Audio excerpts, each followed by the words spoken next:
really cool and unusual sight. Now, a word of caution though, because the sun is never completely covered during an annular eclipse, it is important to always wear your eclipse safety glasses anytime you look at the sun. Now, both types of eclipses are amazing shows, just with different perspectives.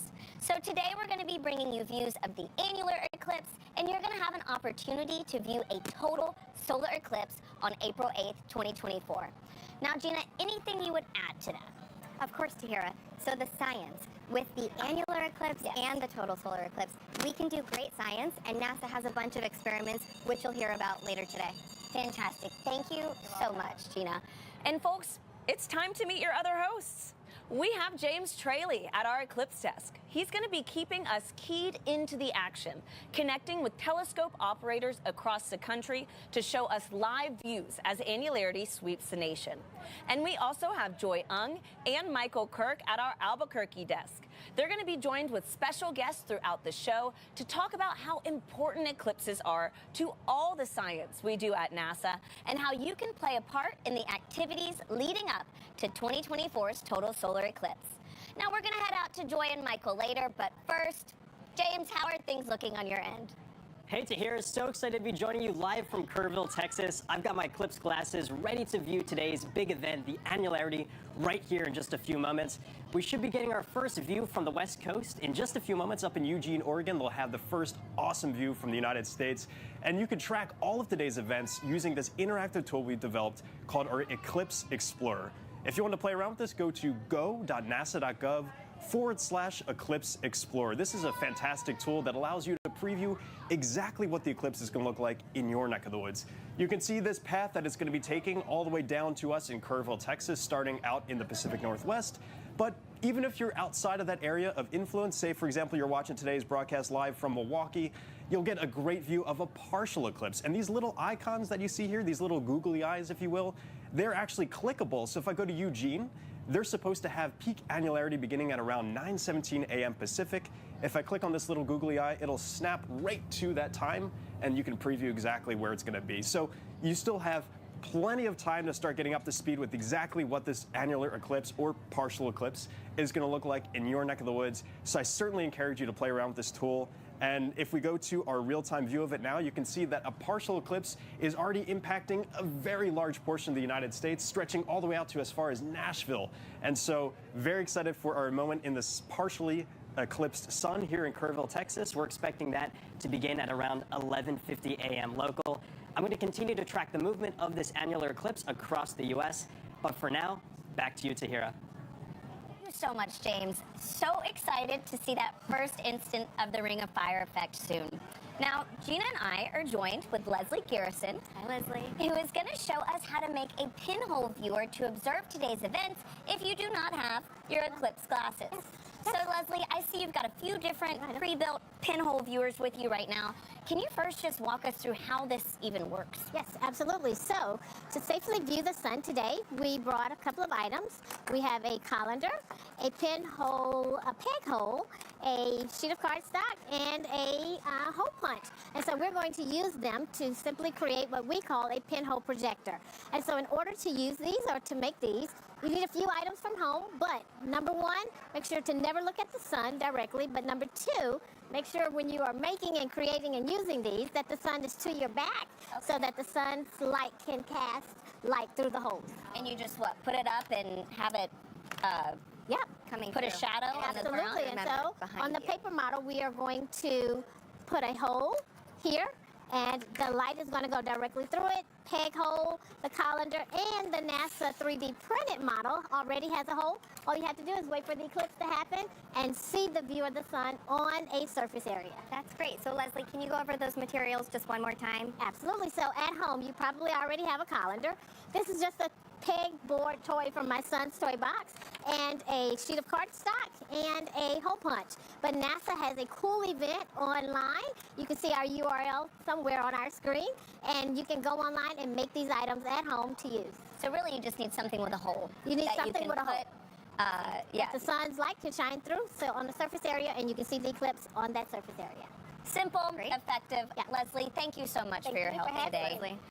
And folks, this is a good time to remind everybody that it is dangerous to look directly at the sun without specialized eye protection for solar viewing during today's events.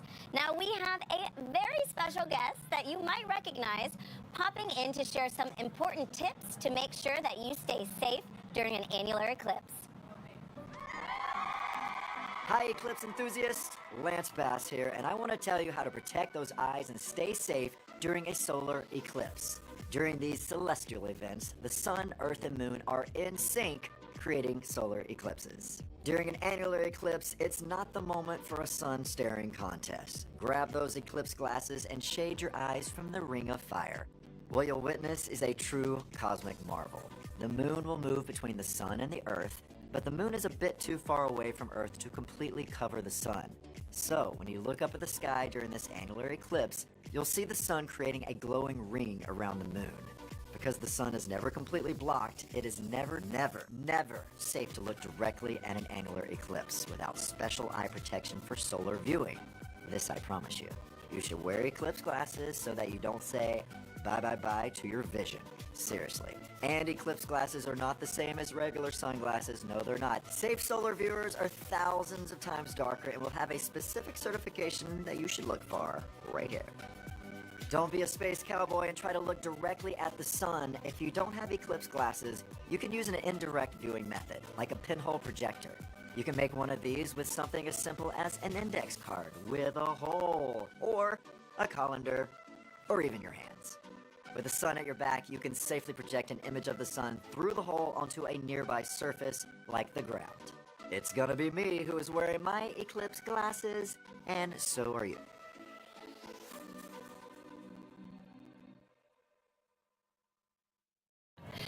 Now, don't forget to be in sync with these safety tips, folks. Seriously, listen to Lance and protect those eyes. We really want everybody to enjoy today's events. Now, let's check in with Joy and Michael in Albuquerque, New Mexico. Joy, Michael, how is the energy over there?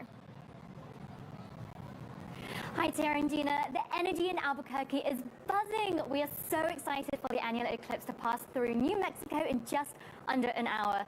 I'm joined with one of NASA's eclipse experts, Dr. Michael Kirk. Thank you so much for joining us. Oh, it's an absolute honor and a privilege. I'm so excited to be here today. So we're currently on the grounds of the Anderson Abruzzo International Balloon Museum in Albuquerque, and behind us the Albuquerque International Balloon Fiesta is also happening. And in fact, a balloon is also about to get inflated right behind us, which is really exciting. So Michael, have you seen an annular eclipse before? I have seen an annular eclipse in New Mexico back in 2012, but this is a special event here today. With the balloon fiesta going on, there are literally thousands of people behind us all getting ready for this event. This is one of the most special eclipses I've ever been to. This will be my first annular eclipse. I'm really excited, and the skies are looking really clear, so I have my fingers crossed that it stays that way. So we have these incredible balloons over the past week, but did you know that NASA also does science experiments and develops technology using balloons? They're slightly different from hot air balloons, so to learn more, I chatted with Chris Yoder from NASA's Scientific Balloon Program. Hi Chris, thank you so much for joining us. Thank you for having me. So you're part of NASA's balloon program. What is the difference between a NASA scientific balloon versus a regular hot air balloon? Good question. So hot air balloons are air-filled, and the air is heated to create the buoyant through the lift that gives them flight. Generally, they float at a couple thousand feet, and they go up and down in a matter of hours. Scientific balloons, on the other hand, are quite different. So our largest balloons can fit a football field inside their equator, and they can fly for much longer. So payload capacity is about 8,000 pounds, several SUVs. The duration can be up to 5 or 6 weeks at a time, and the altitudes can be up to 160,000 feet, about 4 or 5 times the height of a commercial airliner. Wow. Quite a bit different, yeah. That's incredible. And you launch all over the globe.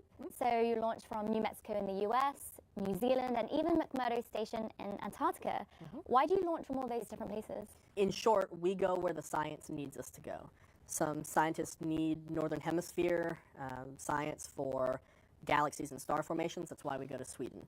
Same thing in the Southern Hemisphere. That's why we go to Antarctica. Most missions need some kind of trial or test system. So they'll fly from New Mexico to prove their science or even just collect science at a shorter duration. And then for missions that are a little more risky, we'll go out to PMRF in Hawaii. So can you describe to me what launch day is like? It's an incredible feeling, right? So you see the balloon be released, you hear the rustle of the fabric and the rush of the wind as it stands up. You see the balloon be released on the vehicle and ascend, and it just gives you chills every time you watch it. It's a really great feeling. That sounds incredible. So how many of these balloon experiments have been sun-focused or eclipse-focused? So about 8 to 10% of our portfolio is heliophysics missions. One of the ones that stands out in my mind is one I got to see launch in 2019 from New Mexico. It's called the Bitsy mission, and it was looking at the corona, or the kind of the outer edge of the sun, and looking at how that behaves under different conditions. That sounds amazing. Thank you so much for joining us. Thanks again for having me. Our balloon program has been around since 1961, so it's no surprise that our balloons are constantly innovating and discovering new science. So let's dive into some of the big science discoveries that have been made with scientific balloons. High above Earth's surface floats a critical tool in NASA's exploration arsenal: scientific balloons. Massive, helium-filled, high-tech balloons lift heavy scientific experiments into near space to get a clear view of our planet and the cosmos. Launched around the globe, these unique NASA missions provide a fast and cost-effective alternative to rockets to study Earth, our solar system, and beyond. Balloon science has led to many important discoveries. For example, astrophysicist John Mather studied heat from the early universe using balloons, which later contributed to his Nobel Prize-winning work confirming the Big Bang theory of an expanding universe. A special type of high-altitude balloon can carry telescopes above the clouds for extended periods of time to study the dark matter in distant galaxy clusters. One of these superpressure balloons, called Superbit, captured the Tarantula Nebula 160,000 light-years away. This winter, crews in Antarctica are preparing to launch the Gusto mission. Its infrared telescope will examine the complete life cycle of a star. NASA's scientific balloon program, guiding a path to discovery above and beyond.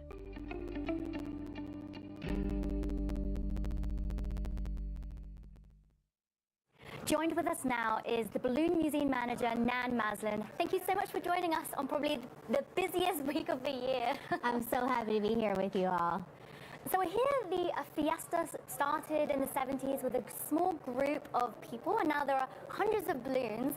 Can you tell us more about the event and what it means to the city? Absolutely. Well, it started in 1972 by a pilot named Sid Cutter, who had the idea to get a few hot air balloons together. He managed to get 13 together in a mall parking lot, and they expected a handful of people to show up, and hundreds did. And that's when he knew he was really on to something.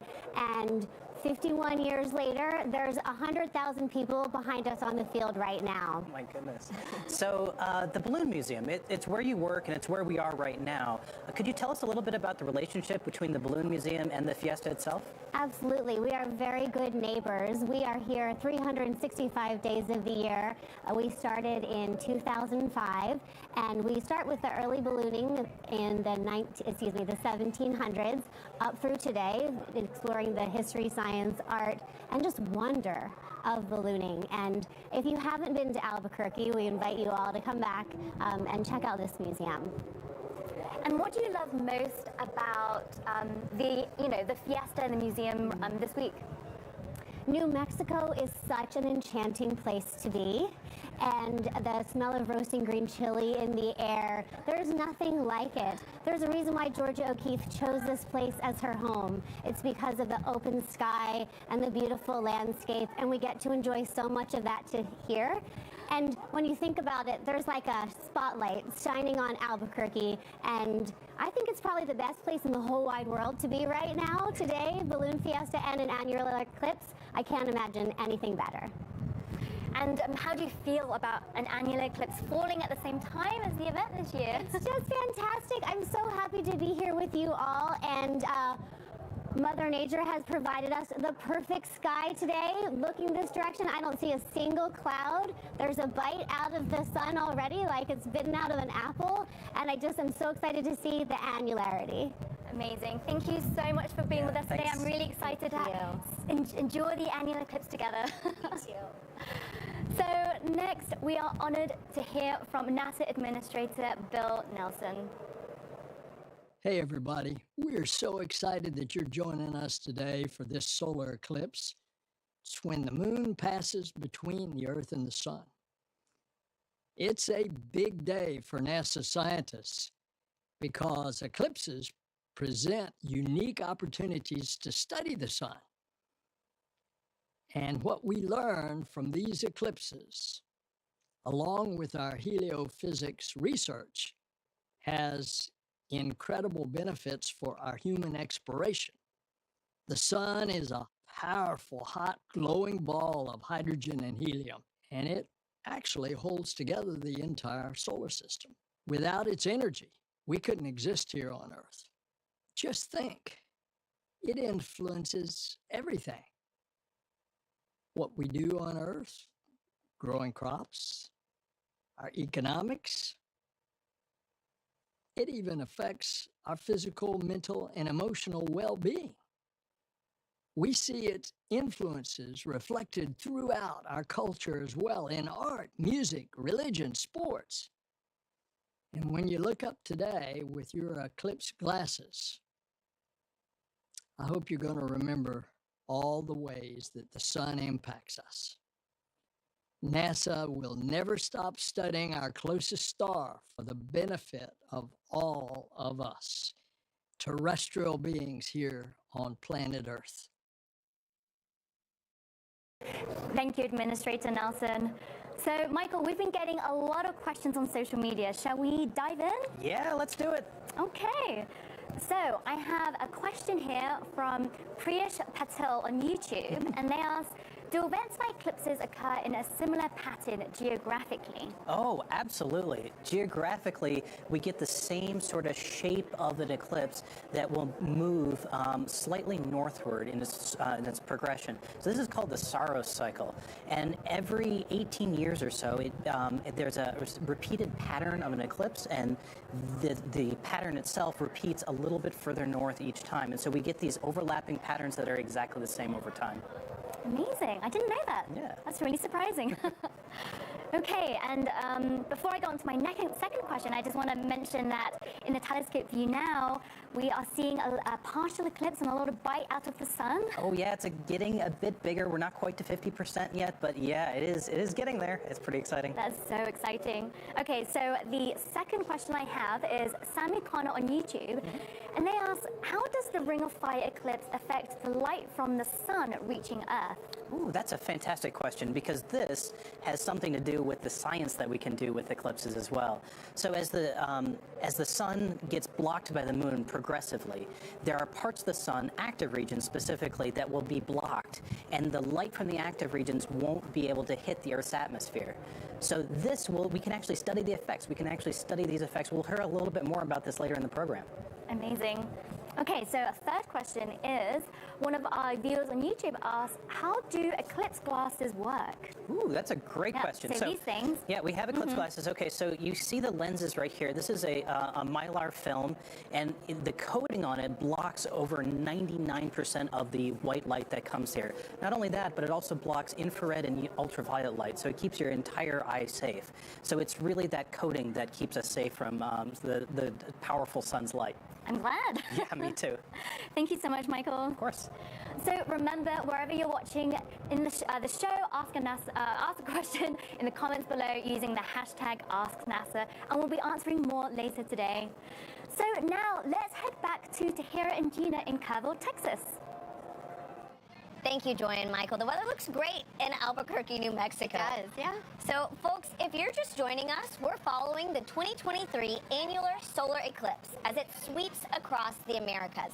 Now, coming up soon, James at our Eclipse desk will be plugging us into our very first views of annularity taking place in Eugene, Oregon. Now, Gina, as we anticipate this beginning first moment, can you walk us through what exactly is happening when an annularity takes place? Sure. So when the annularity is taking place, that's when the moon is going to be in front of the sun. Now, for the annular eclipse, it's not going to completely block the sun, so we'll have that ring of fire that we get to see in the sky. And if you take a look at that live feed from the telescope that we're seeing right now in Kerrville, we already have a bite taken out of the sun from our perspective as well. Wow, and so that's just going to pass directly over, but not fully cover it. Exactly. We'll still have that ring peeking out. Beautiful. And I mean, we're seeing something, but will anything else happen? Like, will we feel anything? Yeah, so that's the fun thing about these solar eclipses is the fact that there will be environmental changes. So we'll feel that temperature drop, maybe a change in humidity and wind as well, but also nature will respond. So check out, how it feels around you. The birds will nest and go back to their trees. The crickets will come out, starting to chirp. It'll feel kind of dramatic when this happens too. Can't wait to feel that with you today. And folks, great. I mean, it's not just us here on Earth plugged into today's action. Emily Farfaro with NASA Communications had a chance to chat with 2 astronauts aboard the International Space Station to learn more about the sun from their unique perspective off our planet. Jasmine, Satoshi, this is so exciting to be talking with you. This is the coolest thing that I've ever done. As you know, all eyes are going to be on the sun on October 14th as we experience an annular solar eclipse. And so I'm wondering, have either of you ever seen a solar eclipse of any kind? Emily, actually, coincidentally, my very first day at NASA was August 21st, 2017. Which was an incredible solar eclipse. All my classmates and I got to go outside and stare up with everyone. Pretty much everyone else at NASA was outside in those moments looking at the solar eclipse. So that's something I'll always remember. Wow, oh my gosh, what an incredible first day that must have been.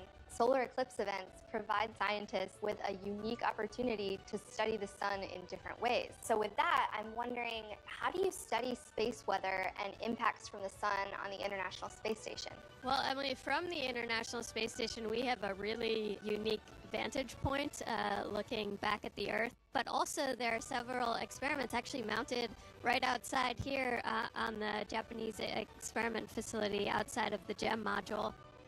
Regarding the space weather specifically from solar flare activities point of view, a specialist on the ground kindly observe it continuously, and when there is a big solar flare, they notifies it of us, and we move to a relatively safe place on the International Space Station.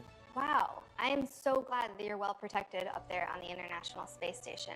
I want to touch back on the annular solar eclipse. This celestial event kickstarts NASA's Heliophysics Big Year, which is a global celebration of sun science and a year where we're inviting the public to do as many sun-related activities as possible. And so I'm wondering, what is your favorite thing about the sun? Well, Emily, for me, I don't particularly like the dark, and I don't particularly like being cold. So I'm a big fan of the light and the warmth the sun brings. We wouldn't be the planet we are without the sun. Yeah, Emily, I echo Jaws, and I like the brightness and the warmth of the sun, and I'm looking forward to the next solar eclipse. That reminds me of something that my friends in heliophysics say, which is that the sun touches everything. With that, I want to thank you so much for taking the time to chat with me today about the sun, and I hope that you both have a great view of the eclipse wherever you might be, and good luck with the rest of your mission. Thanks so much, Emily. Have a good one. Station, this is Houston ACR. Thank you. I mean, how cool is that? Can you imagine seeing the shadow of an eclipse on Earth from space? It would just have to be incredible. Now, folks, the crowd is growing here in Kerrville, Texas, as we inch closer to our moment to witness that Ring of Fire effect in person. Now, it's a good time to check in with James at our Eclipse desk. James, how are things looking on your end? Hey, Tahir, yes, so we're still just a little bit away from the annularity here in Kerrville, Texas. Really cool to see the science going on in the International Space Station. Coincidentally, there's actually some really cool science going on just a little bit to the west of us in just a few moments in White Sands, New Mexico. And right now I'm actually joined by scientist Jamie Favors, who can walk us through exactly what we're about to see with this sounding rocket launch. Jamie, thanks so much for joining us. Thank you so much, James. Yeah, so is this your first annular eclipse? It is, yeah, and first time launching rockets into an eclipse too, so. Amazing, and we're about to have the first of 3 launches. I understand we're kind of timing these launches out to specific times here, right? Yeah, so you're exactly right. So we'll have 3 launches during the eclipse, about 35 minutes before the peak. That'll be this first one, right in the middle of the peak, and then 35 minutes after the peak. Studying that upper atmosphere, the ionosphere, kind of see what are those impacts from the sun that really change, important features of the upper atmosphere that impact things like radio communications, satellite operations. Yeah. And we just had a launch yesterday in Cape Canaveral, Florida, of our Psyche mission. That's going out into deep space, but these rockets, which just launched actually here. Perfect. This is just took off, so this is actually going to come back down afterwards. That's right. So we're seeing first stage burnout here, about 6 seconds in. Gonna blink out for a second, so the rocket's still moving along. There we see the rail, the pad that we just launched from. So as we're launching into space, we're going to start making measurements roughly about a minute into launch, so we're a few seconds in now. I bet we're getting pretty close to the second stage lighting off at this point to take us all the way into space. So roughly that 1 minute mark is where we start to do a lot of the science. The payload separates from the rocket. We have some deployables we'll release from that payload out at that point. We'll start moving that payload around in space so that it's starting to make good measurements. We have these booms or arms that come off of the payload, start making different measurements there of like magnetic structures, electric structures in the upper atmosphere, as well as temperature and density. One way to kind of think about this, what the shadow of the eclipse is doing in that upper atmosphere is it's creating these waves as all those temperature and density changes are occurring. So kind of think about it in the way of like a boat moving through the water. Yeah. We've all seen a boat move and you see the waves propagating out from or moving away from the boat. That same thing is happening here with the eclipse and that shadow. So with those 3 rockets, we're launching one right before the boat moves through, yeah, exactly. one right in the middle of the boat coming by, and then one right after the boat moves through, or the eclipse shadow. Sweet, and so we are just now a couple minutes away from actually getting annularity here in Kerrville, Texas. Our first view is actually going to be up in the Pacific Northwest, up in Eugene, Oregon. They are going to be experiencing this starting at around 9:17 local time. Jamie, thank you so much for joining us. Best of luck for the next 2 launches. Yeah, thank you so much, James. Back to you, Tahira. Wow, I mean, if the day wasn't exciting enough, now we've got a rocket launch in the mix. It's so exciting. It's incredible. And I mean, what a NASA broadcast, right? And so thank you, James and Jamie. Now, Gina, we have a lot of great questions rolling in from our viewers online. How do you feel about taking a few? Let's do it.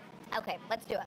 So our first question is from Entertainment on Facebook, who asks, how often do eclipses happen? Great question. Well, thank you for that. So there are actually eclipse seasons. And so we can get eclipses about 2 to 3 times a year. You might expect them to happen every time there's a new moon, but that's not the case because the orbit of the moon is tilted by about 5 degrees, which means sometimes the shadow is a little too high and it doesn't hit Earth, and sometimes a little too low. So we need those eclipse seasons as that sweet spot. Okay, nice. And so I actually have a really great follow-up to that. Okay. Spectacular Science Podcast on YouTube asks, how do you predict solar eclipses then? Okay, well, it's actually pretty straightforward how to calculate the eclipses because we have a good understanding of the moon's orbit. We have a good understanding of the Earth's orbit and how that whole system is connected. And so we kind of take the geometry and the inputs that we have, and we're able to pretty accurately predict those eclipses. And so these are things that we can look out decades in advance to understand when eclipses can occur. Oh, cool. And so how often would an eclipse pass in the same city? Do you know? Well, so for total solar eclipses, it's very unique for an eclipse to pass more than, it's about once every 375 years that a location can experience it. So it's pretty hard to be in the same spot to see a total solar eclipse more than once. Awesome. Yeah. So we have a user on X who asks, will the International Space Station photobomb the eclipse? That would look very cool. Yeah, and so we just got to hear from, the International Space Station, and the unique thing about our astronauts on board is that they have a totally different vantage point for studying the eclipses, and they get to actually view the shadow of the moon as it passes over the Earth, and there are experiments that we have on board the space station as well. And so, with NASA, we have all of these different eclipse experiments experiments that are taking place, and we try to take advantage of every perspective that we have. Awesome. So we have a final question from Dante. This is going to be a quick one. Okay. But Dante on Facebook, who wants to know, will the moon block solar wind along its path during this Ring of Fire eclipse? Oh, I love that question. So the solar wind is actually a stream of charged particles that's constantly coming off of the sun, and it interacts with the Earth and other planets in our solar system. Now, the Earth's magnetic field actually blocks a majority of those particles from interacting with Earth. Some are able to get through and interact with our upper atmosphere, but for the sake of the eclipse, most of the particles will still kind of be able to be deflected around the Earth's magnetic field. There will be some that are able to interact with the moon, but it wouldn't have a huge impact on what we experience at Earth. Fantastic. Thank you so much, Gina. And thank you to everybody sending in these questions online. We will get to some more of what you want to know by later on in the show. So keep sending those questions in using the hashtag AskNASA. Now, let's check in with Joy and Michael to see what's new in Albuquerque. Joy, how's it going? Thanks to her and Gina. So we're just under 30 minutes away from annularity in Albuquerque, New Mexico. Michael, shall we put on our glasses to see what the sun and moon are doing? Yeah, let's do it. Okay. Okay, so you're seeing a deep partial solar eclipse. More than half of the sun is blocked out, and so you just see a crescent of sunlight peeking out. Wow, that is amazing. Annularity is just going to be stunning. I can't wait. Oh, I can't wait either. This is terribly exciting. You can see a balloon inflating behind us. We have annularity coming. It is all coming together today. I just can't believe that an annular eclipse is happening at the same time as the fiesta. It really feels special, doesn't it? And actually, earlier this week, I even got to fly in a hot air balloon, which is just amazing. That's fantastic. I met an amazing balloon pilot, Jonathan Wolf, who's been launching balloons in Albuquerque for decades. So let's take a look at our ride. So for complete newbies, how does a hot air balloon work? It's a great question. It's physics, simply. We heat up the air inside the balloon, and that makes it less dense, and then that makes it float. Now, what that means, though, is we can only control up and down. The way we fly and the way we navigate is by choosing different layers of air to fly in. And I've heard that there is a box, the Albuquerque box. Could you explain what that means? Certainly. It's one of the reasons why Albuquerque is a famous place for ballooning. Sometimes what happens is at a higher elevation, the wind is going to the north, and at the surface, it's going to the south. That's what we call the Albuquerque box. Sometimes the box works out such that you can fly to the south and go up, fly to the north, and then come down and fly back south and land right where you took off, which is an extraordinary and wonderful accomplishment. It's super fun when you can do that. So for someone who's never been in a balloon, what is it like? It's unlike any other form of flying. In a balloon, you're actually outside, right? You're standing in a little basket, and there's no windows. You're just out there in the air, and it's just science, right? It's buoyancy, like I said, it's applied physics, but it feels like magic. It's a ballooner eclipse. Oh yeah! I love that. It's very calm. There's no movement, no wind. When you're moving with the wind, so you're at equilibrium. It feels very calm and peaceful. At the same time, it's really exciting and it's intense. So it's this wonderful combination of intensity and mellow, serene, tranquil beauty, absorbing nature. You can never experience that in any other form of flight. Wow, that brings back great memories. And if you can hear the wind behind us, they're actually inflating the balloon I rode in just behind us, which is so cool. So was that your first balloon ride? It was my first balloon ride, yes. Oh my goodness, how did it go? I remember taking one about 20 years ago and it was fantastic. What was your experience? The most surprising thing is that when you're up there, you don't feel any wind against you, because you're actually moving with the wind, so it feels completely calm. Oh, that's fantastic. So would you do it again? I found it terribly relaxing. 100%, yes. So it was actually also not that chilly, and we were only a few hundred feet off the ground as well. Wow, that's amazing, because it's been chilly here all morning. So as we learned earlier, NASA's scientific balloons fly much higher. They actually reach a part of our upper atmosphere where our International Space Station lives and where some of our satellites fly as well. So it's really important we learn about this upper region and how it could affect our lives on Earth. And NASA and NOAA are two agencies in the US that work together to help study this. And I'm joined with two people who can tell us more. So we have Dr. Elsia Talat from NOAA and Dr. Kelly Corrick from NASA. Thank you both so much for joining us. Very excited to be here. Very excited to be here. Thank you so much. So let's start off with the basics. Elsia, what are those changes we see in the upper region? Well, part of what we call space weather, which is the variable conditions on the sun, the Earth, and near Earth space due to solar and geomagnetic activity and storms. And that can affect human activity and our technological infrastructure. Wow, fascinating. So, Kelly, how does space weather actually affect our life here on Earth? Well, Elsa had alluded to the fact that it challenges our technology. So our power grids are sensitive to those currents that can be induced by this, as well as our satellites could also be impacted by these flares or the space weather. And we get some beautiful things too. We get the aurora out of it. Nice. Have you ever seen the aurora? I have. Was absolutely beautiful. I laid on the ground for hours in the snow watching it. So, talking about space weather and the activity in our upper atmosphere, how do NOAA and NASA work together to better understand those phenomena? Well, NOAA is a go-to resource for space weather information. It watches the sun and the Earth 24/7, and it's the nation's official source of forecast warnings and alerts for space weather to help decision makers prevent and mitigate the effects of space weather here on Earth. And in order to do this, we need information, and NOAA works with NASA to design, develop, and deploy space weather operational satellites to safeguard our society. And what's NASA's role? So NASA is a partner with NOAA, and we focus on the science and make sure that we're understanding our star and can do better and better predictions. So scientists use models and the data from all of these satellites in order to better understand space weather. And what are some of the biggest mysteries around space weather? What don't we know about it? Oh, there's so much. I mean, let's start at the sun, right? That's the focus today. Even how to predict flares long term, or those large coronal mass ejections, those billions of tons of material that come off. We don't quite know how to predict them for a long term yet. Well, I'm so glad we have two agencies on the case.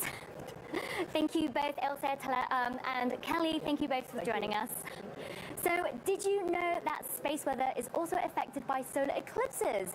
One citizen science project does experiments during the annular solar eclipse and the total solar eclipse. So, let's learn more about that project.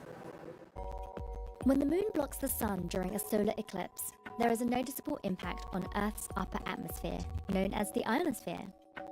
These changes can affect radio communications, including amateur radio, also known as ham radio. Ham radio is a way you can talk to people all around the world. You set up a radio and antenna. You talk into the radio sends a signal up to the antenna sends the signal up to the sky. It bounces off of the electrified layer of the sky back down to Earth, where you can talk to the person on the other side. During the 2023 annular eclipse and the 2024 total eclipse, the Ham-Sci Citizen Science Project is inviting ham radio operators to transmit radio signals. The goal is to have people make as many radio contacts as they can with operators in different locations during these celestial events. By recording how strong their radio signals are and how far they go, ham radio operators and scientists can learn about how the ionosphere changes during solar eclipses. Sometimes you can talk around the world, and sometimes you can't. And that's all based on what the ionosphere is doing, what the sun is doing. When it works, and you are able to talk to these faraway places, I find that really magical. To learn how you can participate, follow Do NASA Science on X and Facebook. There are currently ham-sci experiments happening right now across the country, and there'll be more during the total solar eclipse on April 8th, 2024. If you want to learn how to participate, go to hamsci.org. So next, we're thrilled to be joined with the acting director of NASA's Heliophysics Division, Peg Luce. Peg, thank you so much for joining us. Oh, it's such a pleasure. So, how are you feeling about the annular eclipse today? Wow, it's happening, and we've been looking forward to this for so long. these are a rare celestial event that people can actually experience the effects of. So it's really exciting. I'm so excited. I am too. So we've been chatting about the sun all morning, but can you tell us in detail what heliophysics is? That is a good question. Many people ask. Heliophysics is actually a word that isn't yet in the dictionary, so we want to put it there. But helio is the sun. Physics, the science of matter and energy and how they interact. So we study the sun, how it works, how its energy flows out and affects all the planets, creates the solar system.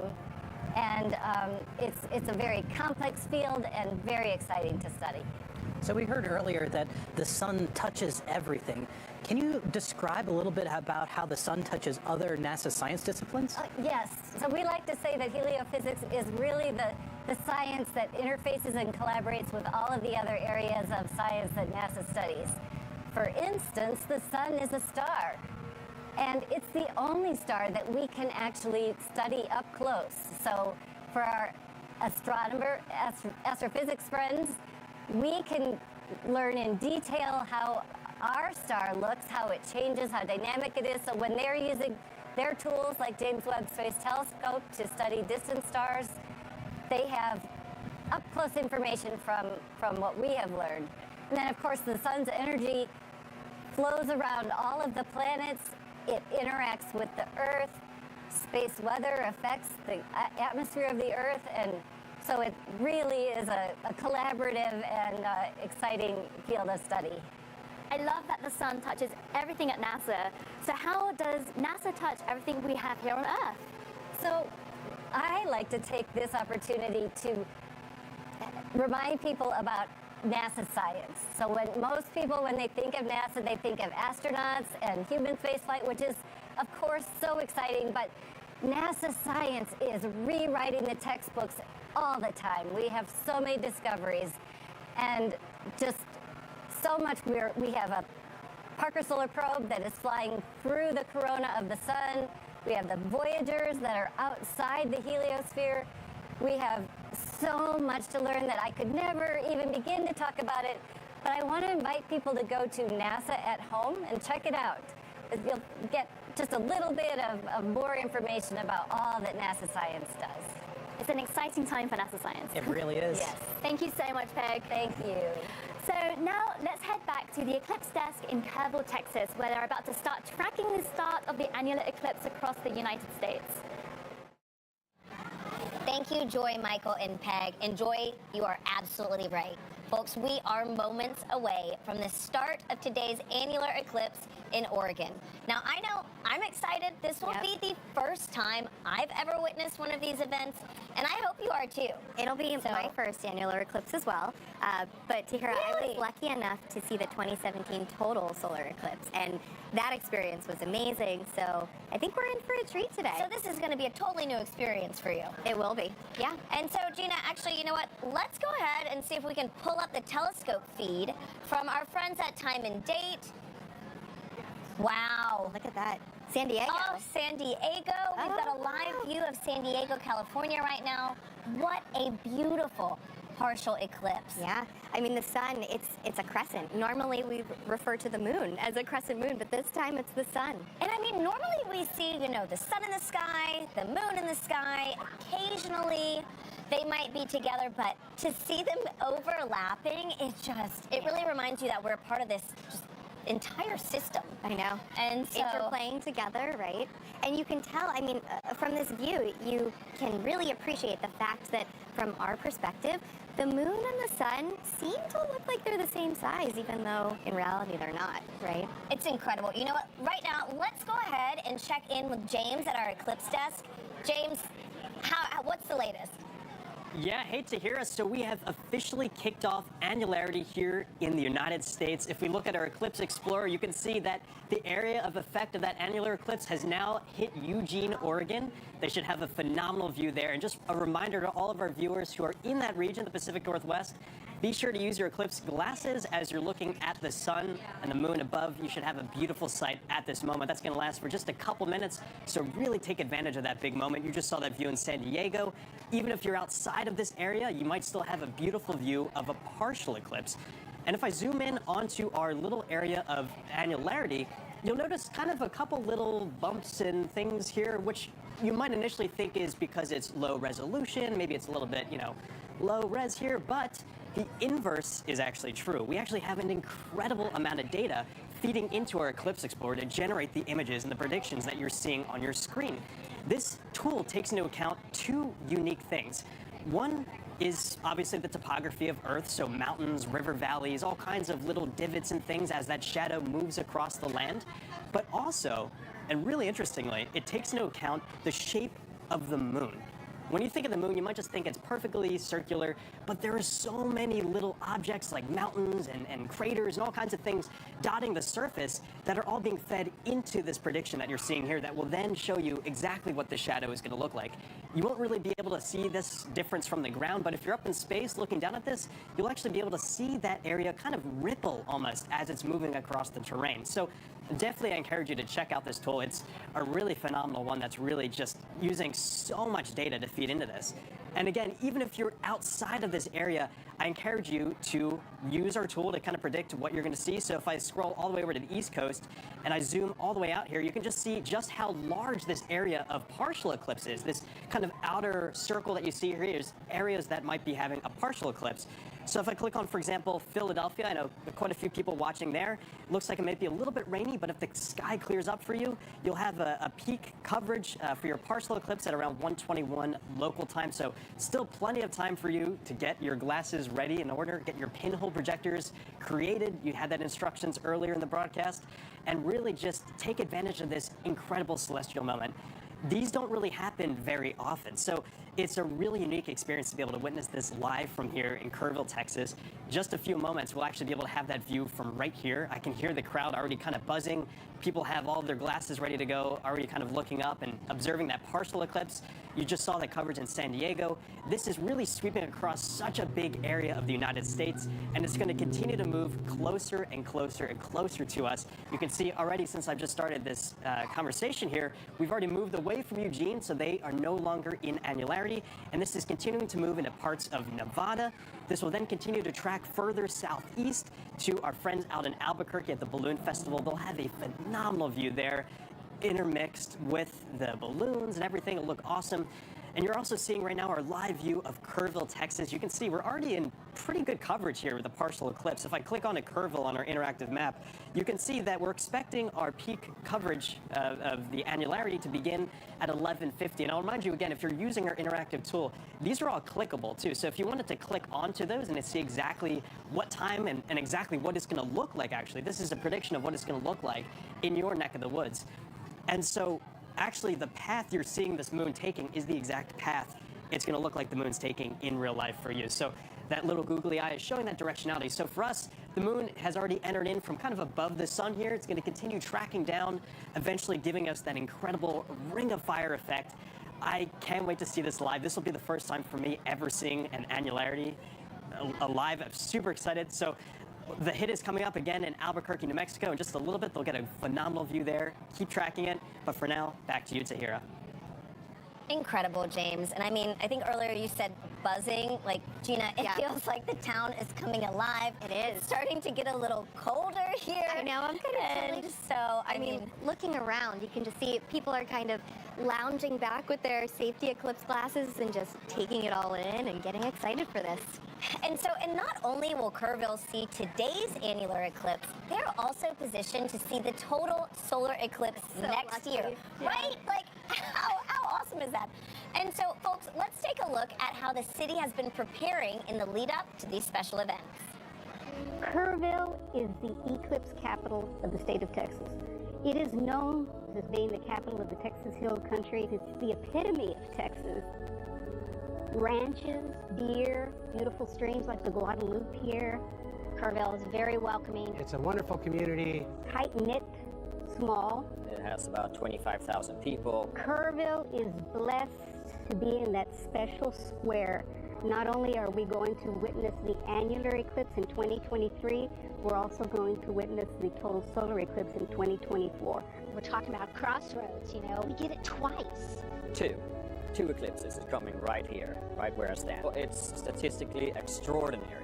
We get two in less than 6 months. Everybody's excited about it. City council, county commissioners, everybody's working diligently to be able to provide safe opportunity for the influx of people. This will be the biggest event in the history of the city, and that's why the city is preparing. We're preparing to make the event enjoyable for everybody who wants to see this tremendous natural phenomenon. I think that Kerrville has done an awesome job of preparing, way in advance. It's getting that message out to people to make sure that they're taken care of personally, but then there's the science part of it, letting them know what is an eclipse. And I'm just having a great time going out and talking to civic organizations and clubs, and I can talk about eclipses. So this will be my 4th and 5th solar eclipses. I've seen total eclipse in Nebraska. I drove 1,200 miles for a little over 2 minutes, and it was well worth it. And just couldn't believe the experience of the eclipse. I mean, it literally gives me goosebumps every time I talk about it. It's a visceral, emotional experience that is just, you have to experience it to understand.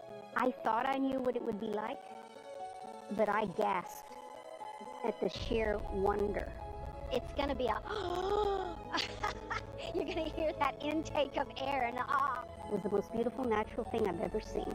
So to have an eclipse basically in my backyard is just, it's indescribable. As you can see, the town is alive, preparing for these spectacular moments.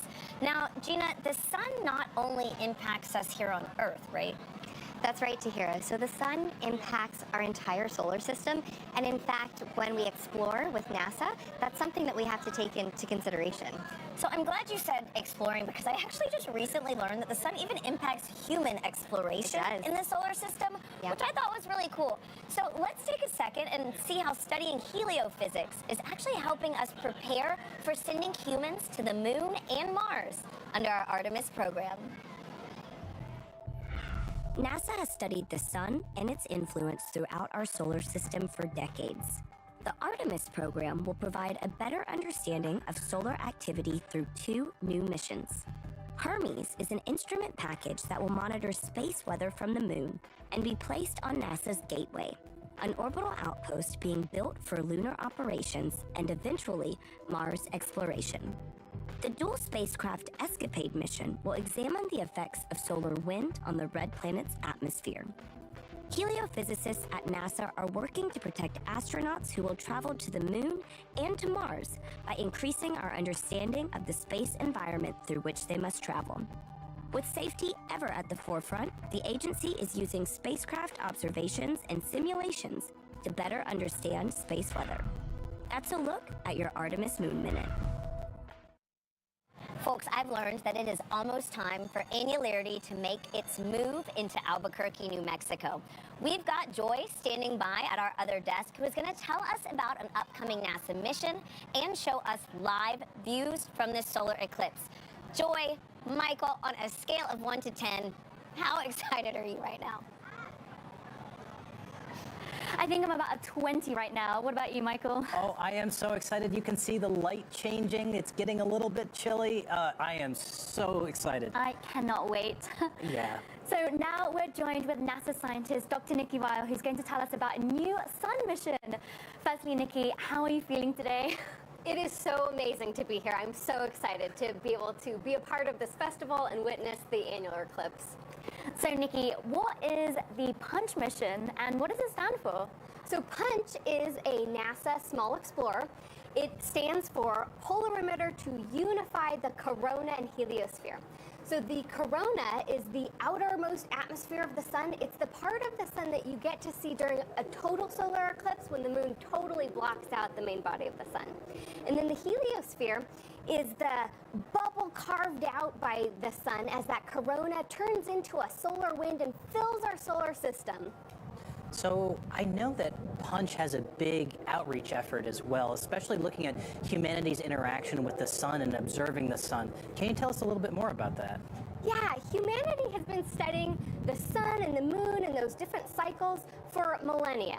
And one place where there's a lot of evidence of that studying of the sun is over in Chaco Canyon here in New Mexico. And actually, our Punch outreach team, some of our Punch outreach team is over there in Chaco right now, where there's just so much evidence of ancient and modern sun watching. The ancient sun watching there evidence is on the rock of the sun, there's this petroglyph of what we think might be the 1097 total solar eclipse that actually went right over Chaco Canyon on a path similar to the annular eclipse today.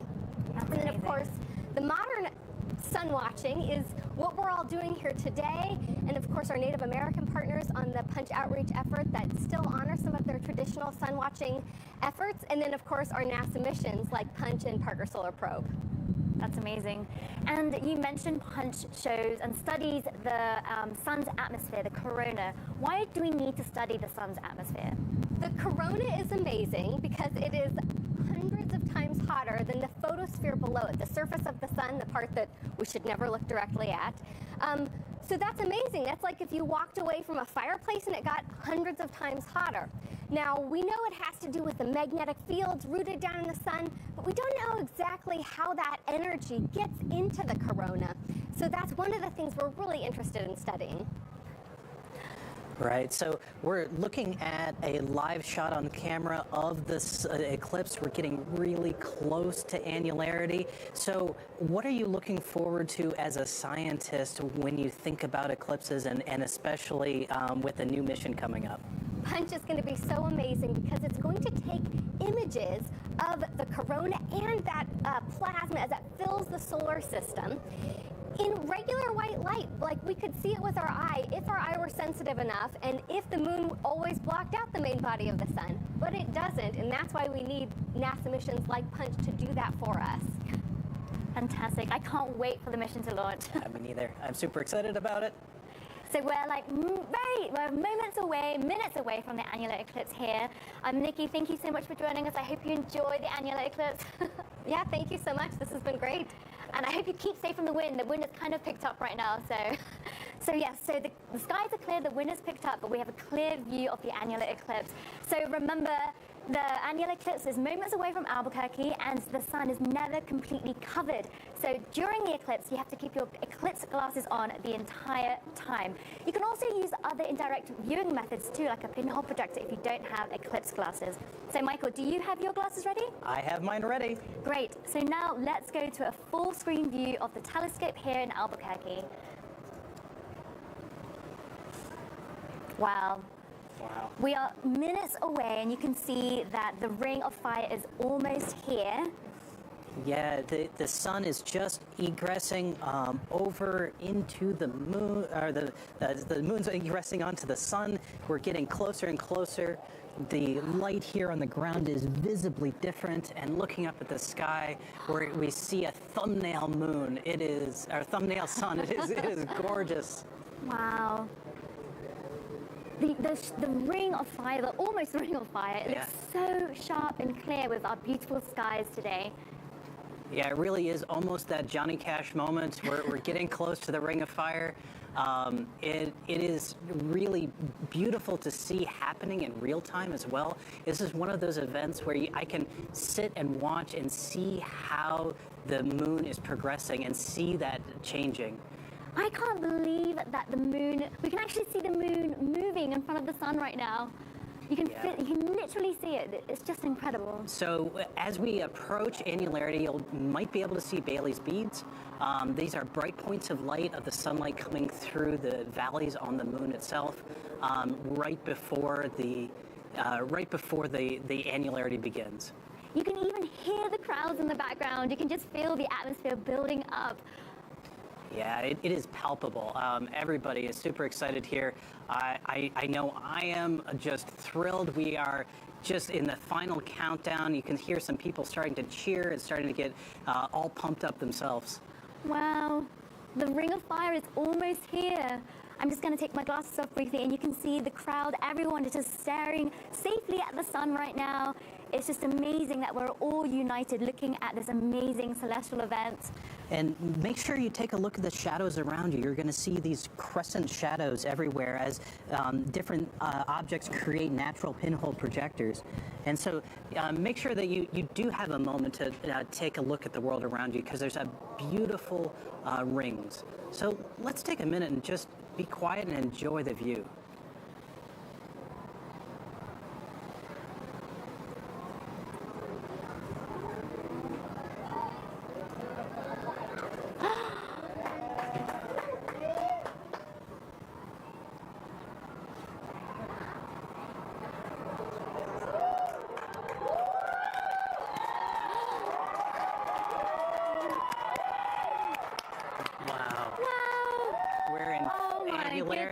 It is a gorgeous sight to behold. Everyone is cheering. This is so amazing. Wow. Yeah. This is amazing. You can hear people screaming in the background. People are so excited. And take off your eclipse glasses safely, of course, and make sure you look at the shadows around you, look at how the environment has changed, just make note of this entire event. Wow, this is so amazing. This really puts our planet in perspective with the whole solar system, you know? It's truly spectacular. It's one of those natural phenomenon that I just feel so lucky to be here at this place at this time to be able to observe it.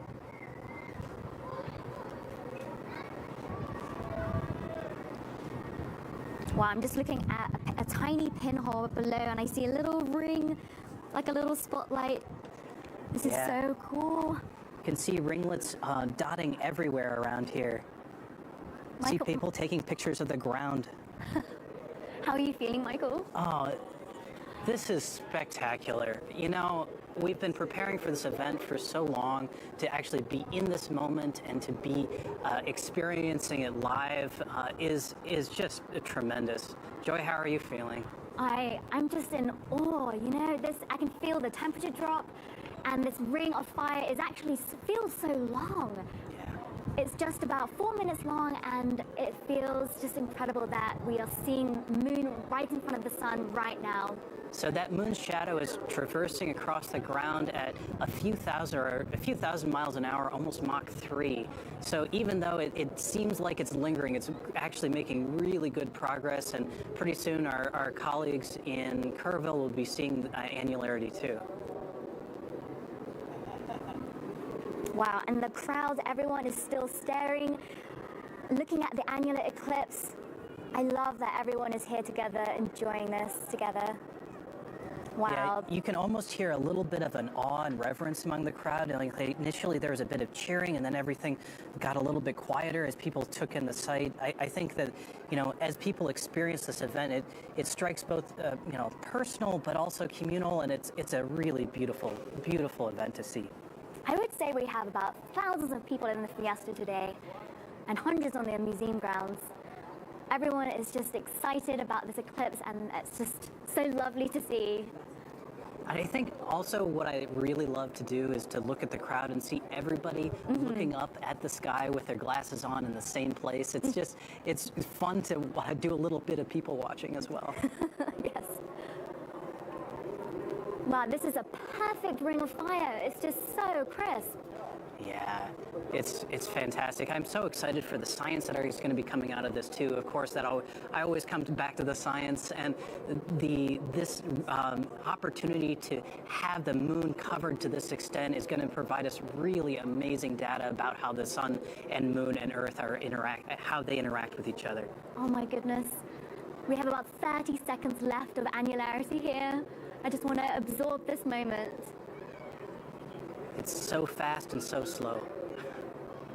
Definitely. Wow, what a sight.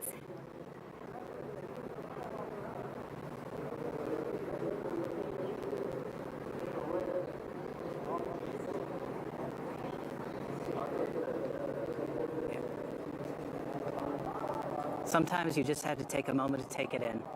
Yes. Oh my goodness. Well, we have a few more seconds left of annularity in Albuquerque. Yeah, we're closing down on the last little bit.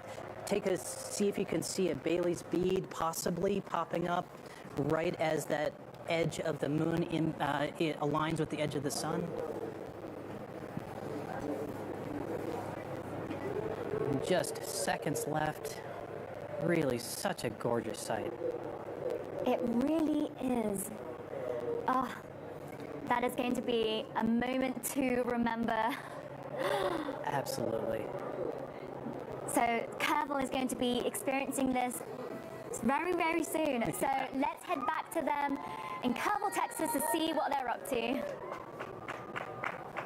Oh, I mean, Joy and Michael, like, I got goosebumps watching you experience annularity, and Gina, like, that is about to be us soon. It's true. I mean, so Tahira, we're about 550 miles away from them, and we will have annularity in about 10 minutes because, as Michael said, the moon's shadow is traveling more than 1,000 miles an hour. Everyone's so excited. Yeah, as you can see, the crowd is just getting excited for today's opportunity, and folks, it's starting to get dimmer here. Like, it is going to be amazing. Yeah. So, Gina, other than sheer beauty, why do we observe eclipses at NASA? Well, NASA can learn a ton of different science from the eclipses. So let's talk about exoplanets for a second, because when we study exoplanets, we are actually using eclipses. The planet itself is passing in front of its host star, and so we can learn about the exoplanets. There are eclipses on other planets in our solar system that we can study, but here on Earth, the science that we're able to do will inform us about the upper atmosphere and how it responds to the sun. So really understanding kind of that sun-Earth connection. We can do lunar science as well, and of course, solar science, learning more about the sun. So eclipses are touching Earth science, planetary science, sun science. Everything. It's incredible, and Across the NASA's spectrum. studying it all. Yes, exactly. We take advantage of that, for sure. Absolutely. I mean, spectacular sight, spectacular science. Yeah. So, folks, we have James standing by at our eclipse desk with a telescope operator who's going to show us the next city experiencing annularity. James, how are things looking? Yeah, hey Tahir, I just had a quick look outside. It is really surreal here. It's kind of hard to process exactly what we're seeing because it's daytime, but it feels like it's not. It's starting to get already very close to annularity. You can hear a lot of screams behind me now. Right now, we're actually getting the annularity in Roswell, New Mexico. They should have a phenomenal view outside right now.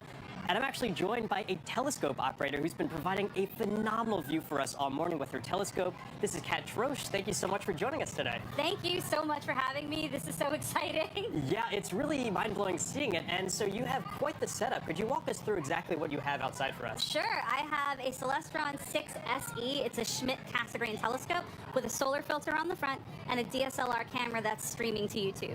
And so a Schmidt-Cassegrain telescope is a bit of a unique telescope. Usually you think of kind of like a long cylindrical thing, but this concentrates the image in a different way, right? Right. So it's a little bit more compact. It's definitely designed for astrophotography in mind. And how it works is there is a glass corrector plate in the front. It's clear glass. And the light from anything that you're looking at, whether it's planets or in this case today the sun, will travel through the corrector plate to the primary mirror that's at the back of the telescope.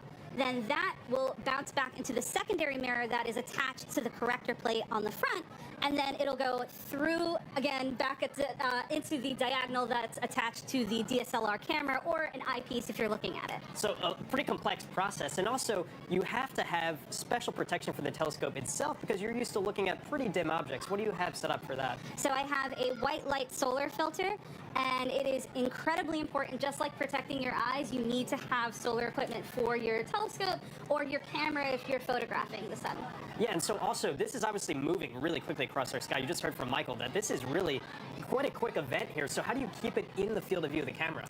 Well, thankfully, the remote control that's part of the telescope actually has a city database set up, so I can program it for city and state, and Kerrville was actually listed. Look at that. Very awesome. And yeah, so you can see it's already moving very quickly towards us. This is where annularity is going to be currently taking place. You can see we're next in line here, coming up in just a little bit. So very excited to continue tracking this across our skies. Thank you so much for providing this awesome view for us all morning. You can really see it's really getting close now. It's got this beautiful crescent to it. Usually we're used to a crescent moon. We've got a crescent sun today. I mean, really awesome. And in just a few moments, we're going to have the ring of fire of annularity. Very excited to have that. Thank you so much for joining us, Kat. Thank you.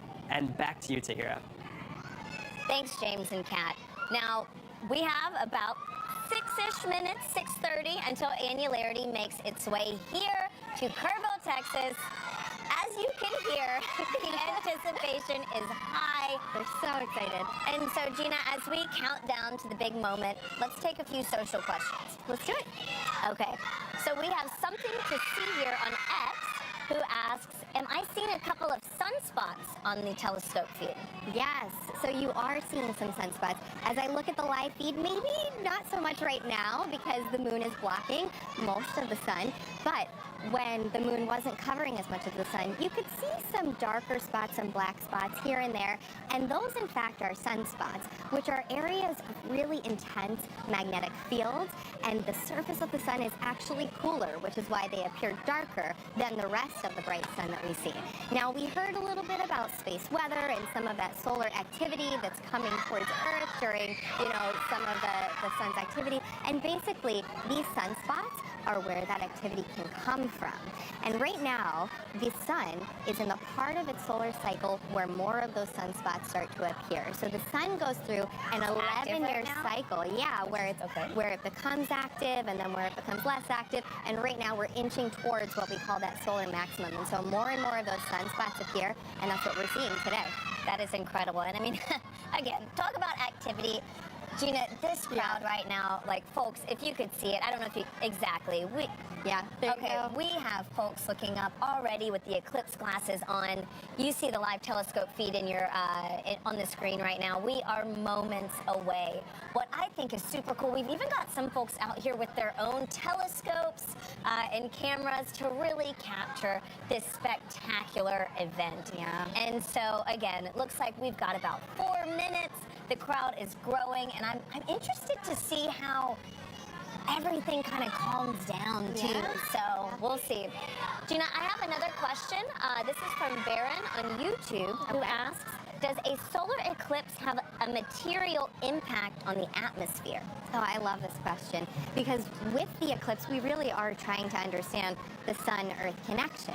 And so you can almost think of the eclipse as a controlled experiment. Basically, the fact that we often, experience changes in our atmosphere during the nighttime, but the eclipse is almost able to turn off and on the sun. So even right now, we were blasted with the sun earlier, and now it's just chilly. Like it's darker. Yeah. And so it's the upper atmosphere that we're really interested in understanding, and the energy and the radiation from the sun creates what we call the ionosphere, this upper part of the atmosphere that's filled with charged particles. And so when the sun's radiation is not hitting the atmosphere, that ionosphere, it changes in its density, its temperature, and we're really trying to understand those changes, and the eclipse gives us that opportunity to really turn the sun on and off, which we can't do like in a little any experiment circumstance. that honestly all of us also get to be a part of. Right? That's really cool. It is. Thanks, Gina. So our next question is from Hunter on YouTube, who asks,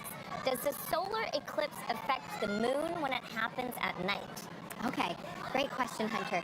So today, as we're experiencing a solar eclipse, that means that the moon is between the sun and the earth. Now, the lunar eclipse that can take place is when the moon is actually on the other side of the earth. And so today we're experiencing that solar eclipse, and we see that the moon is very dark. And it looks like, too, we're getting a live feed. Looking at that feed. All of another annularity taking place right now. Odessa, Texas. Wow. Oh, there we go. It's cool to see this comparison right now. What is that? What's on the side of the screen? We might have some solar activity. Is that a Bailey's bead? Yeah. Or solar activity? Wow. Wow. That's incredible. It is leaving Odessa right now and heading It's coming our way. Us, Gina. Oh my goodness. In the other live feed that we just have that teeny tiny sliver of the sun left peeking out. Wow. We've got about 2 minutes here, folks. As you can hear, the crowd is chanting and counting down until our moment right now. That is beautiful. It's coming in so quickly, too. And you can I'm going to grab those glasses so that I have them. Okay, wow. So before we hit our moment and peak in annularity, folks, it's a good time to give a reminder that it is never safe to look directly at the eclipse without proper eye protection when watching even a partial or annular solar eclipse directly with your eyes. You must look through safe solar viewing glasses or a handheld viewer at all times. Do not look at the sun through a camera lens, telescope, binoculars, or any other optical device while wearing eclipse glasses. Wait, 1 more minute, folks.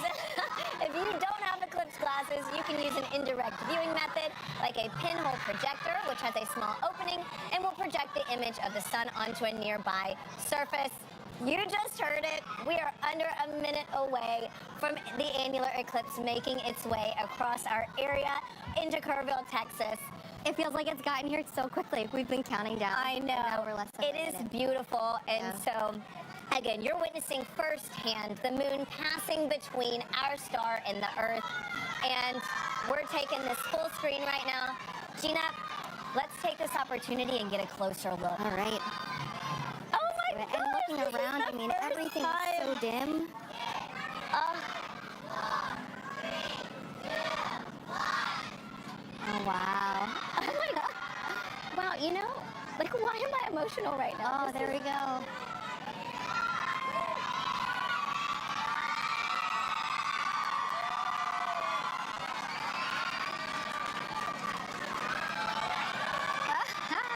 Oh my God, this is... I mean, it doesn't look real. I didn't think I would cry. Like, what the heck is going on? Wow.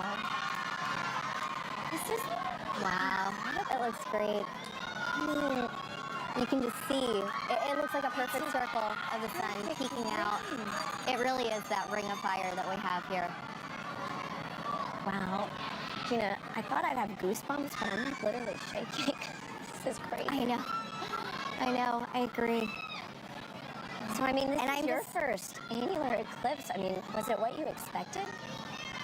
It is to hear. I mean, we've seen all of the photos from previous annular eclipses, but just as I look again, I mean, it's incredible how the moon and the sun are able to line up like this. And again, I mean, the moon is way smaller than the sun, but right now it's really giving it a run for its money. It is. Yeah. Why is that? Well, so a little fun fact about our moon, it's pretty incredible. It's 400 times smaller than the sun, but it's also 400 times closer to the Earth. No, and way, that 400 is the magic number here, yeah. The fact that 400 and 400, that means in the sky, the moon and the sun appear to be the same size. And that is unique to us on Earth. No other planet in our solar system has that ratio that makes it so special. So you're saying that if we viewed an eclipse on another planet, it wouldn't look like this? It wouldn't. I mean, I'm sure it would be great to see, but it would not look as spectacular as this. Wow, okay, I'm gonna turn behind me really fast. Yeah, looking around. And you can just see everything. The shadows are a little bit different. It's dim. You get this hazy feeling, but the sky is still blue. That's what's strange about it. Oh, it's so sweet. We've got parents like holding little eclipse glasses on their kids to look up. This is just, it's really amazing how just like, I don't know, a natural phenomenon can really make the world pause for a second. Great. Wow. You heard the cheering and now it's quiet again as people are just looking. And so, for us, this is going to last about 4 minutes until it crosses, right? That's right. And why is that? Is that the same in every city, or? Yeah, so there's actually, the length of the maximum eclipse can change based on several factors. I mean, each eclipse is unique, and so one thing has to do with where in the moon's orbit the moon is, because the moon's orbit isn't circular, so it will go faster and slower at different parts, and that will make the shadow travel at different speeds.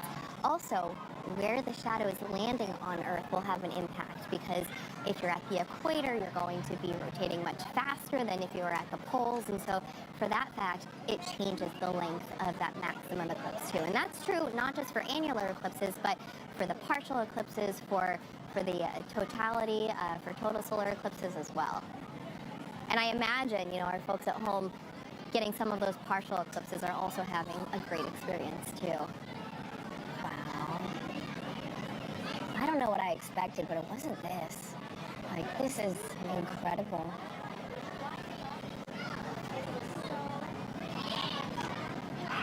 And so, Gina, I'm sure, you're in heliophysics, sun science. I'm sure some of your teams are studying today's eclipse. Like, oh yeah, absolutely. What kind of science can only happen right now, Right. We've heard about the sounding rockets that are experimenting. Oh, that's right. We saw one, studying the upper atmosphere. And so we're really interested in knowing, like right now, in our location, as that radiation from the sun's being blocked, how does the upper atmosphere change? And so, in addition to that, we really want to understand how those sunspots, what's going on when they're covered versus when they are not covered. We can tell the difference in that radiation that's coming from the sun. And so there's so much science that we can do. And this is just, folks, this view is just so incredible. Before we fully pass through this transit, let's check in with James at our Eclipse desk. James, I know you are seeing this. What do you think? It's truly a surreal moment. It feels like almost nighttime. It's been really breezy, chilly. The shadows are all like little rings as well. It's just a beautiful sight. Kind of hard to put into words the exact feeling. We've been preparing for this for a while. We've been tracking this all morning with our Eclipse Explorer, but actually to see it in person and to take it in, it's a really incredible moment, and this only lasted about 4 minutes. You can see on our Eclipse Explorer, this is already passing off of Kerrville, heading further southeast to parts of the Texas coast on the Gulf. And the morning is far from over here. For a lot of folks in Central America and South America, their morning is just starting off here. The partial eclipse is affecting still a large part of the region. You can see this whole area that's highlighted here in the larger ellipse here. That's all being affected still by that partial eclipse. And you can see on our track that this is going to continue moving further southeast all the way into parts of South America before the morning's over. It's been just incredible tracking this. And actually, Kerrville, we're in the path of the total solar eclipse for next year. So if I turn on the path for next year, you can see X marks the spot here in Kerrville. We're going to be coming right back here to witness this incredible cosmic event once again, getting that incredible view. Just really, again, very hard to put into words just how amazing this is. Just a stunning experience, and it's been an honor to be here with you this morning, tracking this event as it's moved across. We started the morning in Eugene, Oregon. Now it has arrived and already passed us in Kerrville. I'll continue to track it for a little bit longer here, but for now, back to you, Tahira. Thank you, James. And folks, this is just the beginning. Today's event kickstarts NASA's heliophysics big year, which is a year where we're encouraging people to do as many sun-related activities as possible in the lead up to next year's total solar eclipse. Now, Joy and Michael in Albuquerque are going to share some of the ways you can play a part. Joy, what can we look forward to? Now that the annular eclipse is here, the fun has just begun. So today is the official launch of NASA's Heliophysics Big Year. This is a year-long celebration of solar science, and it's modeled after the Big Year concept from citizen scientists in their bird-watching community. So they're challenged to see as many birds as they can, but in the Heliophysics Big Year, we're challenging you to do as many sun science-related activities as possible. And so one way to participate is through NASA's citizen science projects. Here are a few sun-related ones you could join. Did you know that you can participate in solar eclipse science with NASA? NASA's citizen science projects are collaborations between scientists and members of the public, no matter your citizenship. Several volunteer science projects are gearing up for the 2024 total solar eclipse that you can join. Total solar eclipses don't just look cool, they provide a rare chance to see the sun's faint outer atmosphere. Using telescopes and cameras that are safe for viewing the sun, volunteer scientists across North America will capture images of the total solar eclipse. Scientists will study these images in detail, tracking how plumes of solar material move through the sun's atmosphere. But be careful. Without proper tools and techniques, you can damage your eyes and your camera. Did you know you can listen to an eclipse too? Amateur or ham radio operators will send radio messages to one another during the eclipse to see how changes in the upper atmosphere distort radio signals. As the moon blocks one portion of the sun, it can make other portions easier to see. Working with local scientists at an observatory in Southern California, participants will observe magnetic hotspots on the sun as the moon passes over them, revealing details they normally can't detect. Want to learn more? Follow Do NASA Science on X and Facebook to see how you can get involved in NASA citizen science. So as you can see in the telescope view, the moon is now moving away from the sun, which is really, really amazing that we're still seeing this partial eclipse. Absolutely. I think I can see a sunspot in there too. And I think on one of the earlier shots, I could see a prominence. So we're seeing NASA's sun science happening in real time. So we're getting some amazing questions online. Shall we ask some more? Yeah, let's get into it. Answer some more. Okay, so we have a question from Peter Chang on X, and they ask, can filtered telescopes see flares on the sun during totality? Oh, that's a really good question. The answer is yes. It depends on what filter, though. So if you use just a white light filter, then you have to have an exceptionally large flare in order to be able to see it. If you use a filter like an H-alpha filter that specifically selects one color of red light, then you're going to be able to see flares a little bit more frequently, even even during totality as the corona adjusts to that flare as it erupts. Okay, so we have time for one more question. Yuri on X asks, if a solar system had more than one star, would they have more solar eclipses? Would they all look like the same eclipses that we have here on Earth? Ooh, that is getting a little sci-fi, but that's okay. So if we had more than one sun, you'd have to have a moon to block both suns, or maybe two moons to block both suns. So you'd have to have a very complex geometry to get everything lined up perfectly so you could get solar eclipses with two suns and two moons, and oh, it would get very complicated. Thank you so much, Michael. You're welcome. Okay, so now we're joined with NASA's heliophysics lead, Denise Hill, who's going to tell us more about how you can participate in the heliophysics big year. Hi, Denise. How are you today? Great. Did you see that? That was my first annular eclipse, and we got a prominence. I am so stoked. That was the dopest thing ever. Okay, okay. Heliophysics big year. So, as you've heard before, the sun touches everything. And the Heliophysics Big Year is a celebration, a global celebration of sun and sun science and what we have going on. But it's also, I think I heard you say it, Michael, it's about the community and being communal and just the unity of hearing everybody cheer. The sun touches us all in so many different ways. And so the Heliophysics Big Year is going to help us kind of discover all the ways the sun touches us scientifically, but in other ways as well. And why is it a big year for the sun? So, you saw what just happened, right? Oh, well, that's nothing.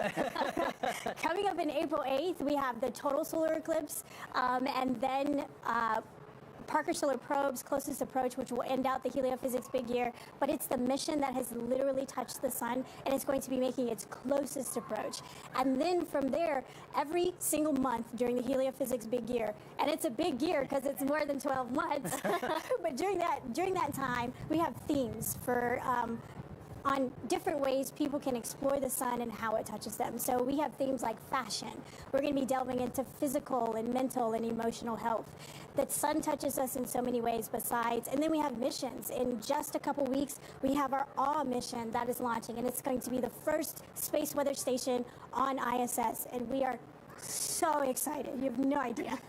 Wow, there's so many new NASA events and opportunities coming up. Is there any other like science events that maybe people could get involved with themselves? Yeah, for sure. So we've talked about citizen science a bunch, and that is one of the ways for sure for people to get involved and to do NASA science with real scientists. And then there's also, like, you are a scientist. Every single one of us is a scientist. And we're going to share ways that you can explore the sun, do your own little scientific investigations yourself. And so, yeah, the science is going to be front and center, there's also going to be some other things as well. That's great. So what are you most excited about in this upcoming big year? For me, it's the unity, right? Like the sun touches, it doesn't matter what race you are, what ethnicity, what culture, religion, whether you live in a rural community, urban community, it doesn't matter. The sun touches us all. And we like to call it our extraordinarily ordinary sun, because our sun is supposed to just be ordinary.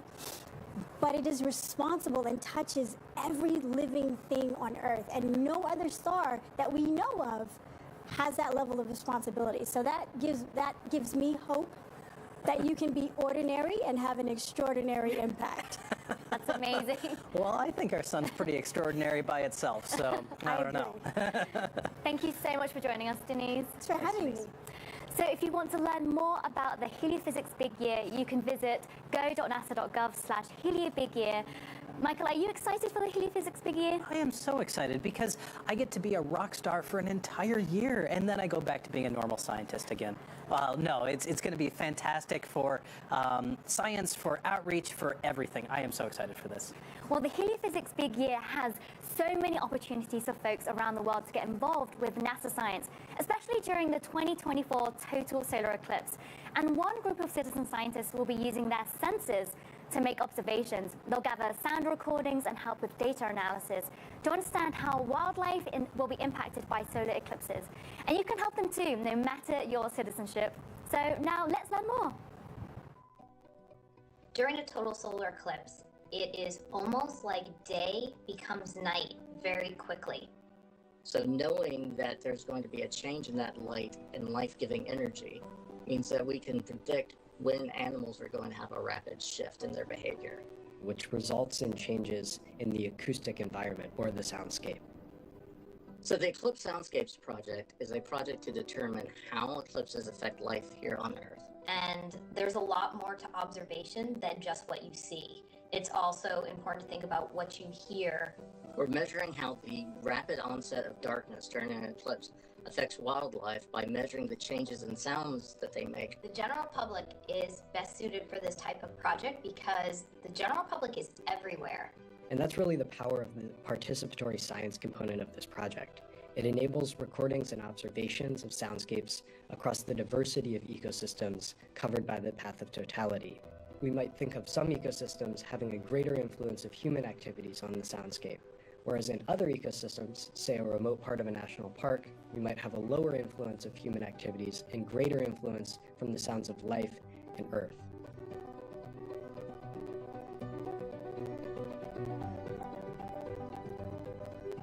The only way to properly preserve a species is to understand it. The only way to understand it is through scientific study on their behavior, their patterns, and their habitat requirements. One of the things we'll be doing during the total solar eclipse is setting up these recording stations. So these are our acoustic monitoring stations. And what we're doing is listening for calls of the different bat species with the hopes of maybe picking up some of those endangered species like the northern long-eared bat. We're hoping the results of this study will inform us about the health of our bat populations on Hot Springs National Park and help improve future conservation efforts. The Eclipse Soundscapes project is an inclusive and accessible project that is inviting the general public to get involved in NASA science alongside scientists and subject matter experts. Wherever you take your observations, you might be giving us information that has never been recorded before, and that is really useful and interesting to a scientist. Wow, that sounds like an exciting project that anyone can get involved with. So if you want to learn more about Eclipse Soundscapes or any of the other NASA's other citizen science opportunities, go to go.nasa.gov/heliobigyear. Well, thank you to everyone joining us online and here in Albuquerque, New Mexico. It's been an unforgettable day, hasn't it, Michael? Oh, it certainly has. I will never forget this day. It has been just a day full of activity and memories that will last a lifetime. So although the annular eclipse is over in Albuquerque, we still have one more day left at the Balloon Fiesta and 1 year to participate in as many sun signs related activities as possible in the heliophysics big year. So now let's head back to Kerrville, Texas, where Tahira and Gina will chat about the upcoming total solar eclipse. Thank you so much for joining us, everyone. Thanks, everyone. And thank you, Joy and Michael. I mean, it sounds like we have so much to look forward to over this next year. And folks, even though peak annularity just passed in Kerrville, Texas, we are still getting an incredible view on this live telescope feed. You can see the moon is now passing over the sun and honestly on its way to make another city's day. Now, it is a good point to remind folks that X marks the spot here in Kerrville, Texas, where the 2024 total solar eclipse will pass in just 6 months. This very lucky city is in the path of totality and will be one of the places to witness the moon completely blocking out the face of the sun and darkening the sky as if it were dawn or dusk. Now, Gina and I are here with NASA Chief Scientist, Dr. Kate Calvin, to learn more about what we can expect for next year. Kate, thank you so much for being here with us. Thanks for having me. Have you. And so, Kate, can you start off and just give us an idea of what science we can expect only for a total solar eclipse? So one of the things that scientists are really interested in studying is called the corona. It's a part of the sun's atmosphere. It's the source of heat and particles that come towards Earth. But normally it's too bright, and so you can't really observe it directly. Scientists use instruments called coronagraphs to block some of that light, but it's still hard to see parts of the corona. It's not the same as a total eclipse? Yeah, the total eclipse gives the best environment for studying the corona. Right, but we were so lucky to just see that prominence coming off of the sun. And what is the prominence? And so that's actually some of that solar particles, some of the particles coming off of the sun, the ejecta, and we can kind of see it hanging there, which either turns into an eruption, some of that activity that we can observe, or it can kind of just quiet down as well. Yeah. So, Kate, can you tell us, how can the public get involved with the total solar eclipse? Oh, that's a good question. Yeah, so we have a number of citizen science projects. These are projects where people anywhere around the world can help contribute to our science. You don't have to be in the path of totality to contribute. We have projects for everyone. And they're different projects. Some of them you need cameras or telescopes or equipment. Others you can use just with your cell phone. And so we have one project that's called on the Globe Observer app. It's to help understand the effect of eclipses on Earth's weather, and you can do that just with your phone. There's other science background, or anyone can contribute. We walk you through what you need to do, and sometimes it's as simple as taking a picture or recording a sound. And so you can all contribute to our science. So anybody can get involved. Anyone can get involved. Perfect. And then can you tell us a little more how the eclipse science that we're doing will help to inform kind of the broader science at NASA?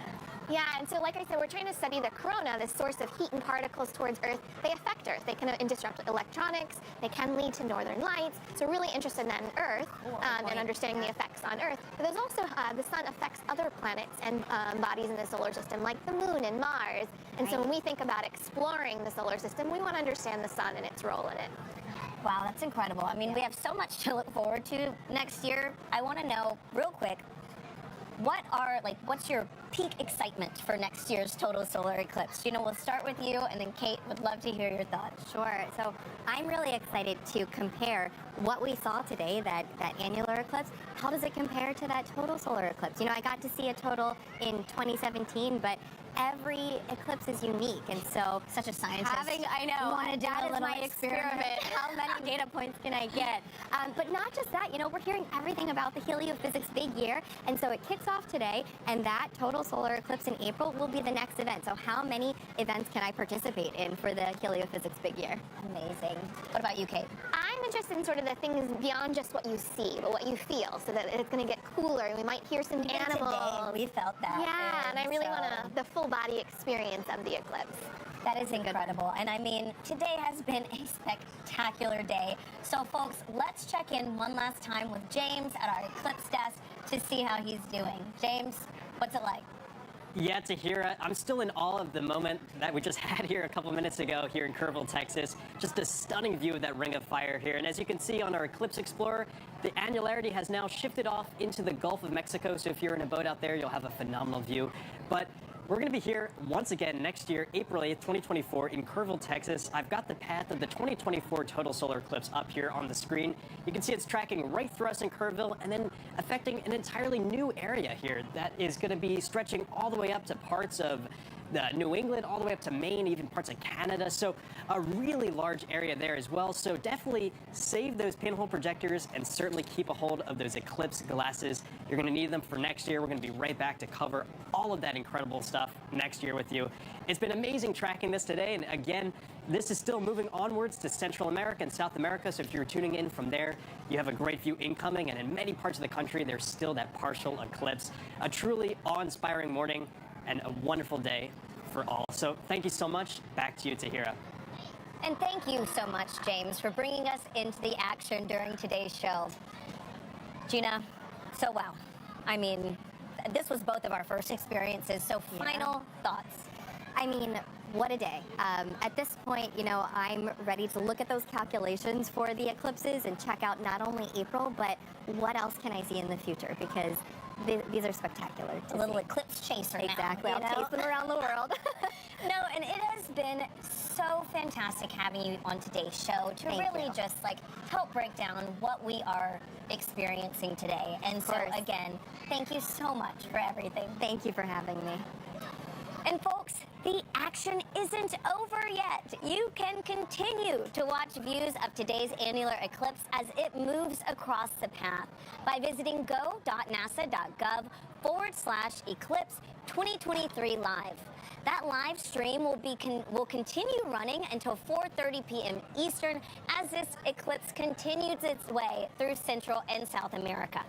Now, unlike today's Ring of Fire effect, we are going to witness the moon completely block out the face of the sun during next year's total solar eclipse. The sky is going to darken as if it were dawn or dusk.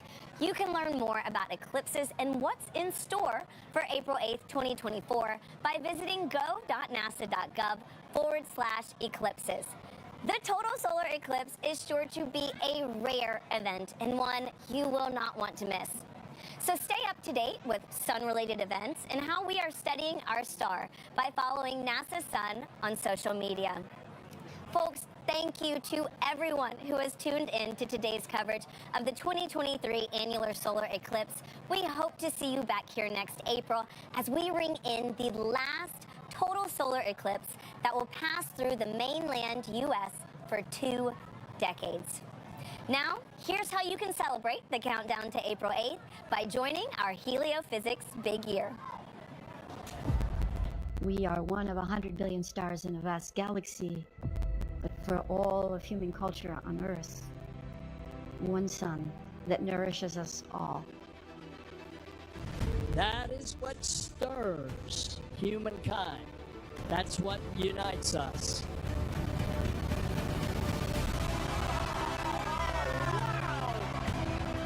Experience the wonder, the beauty, and the power of our star. One sun across space, time, and culture.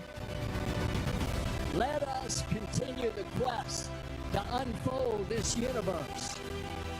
And let us continue to find unity in our discovery.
You're looking at live pictures of the sky above the Utah Test and Training Range.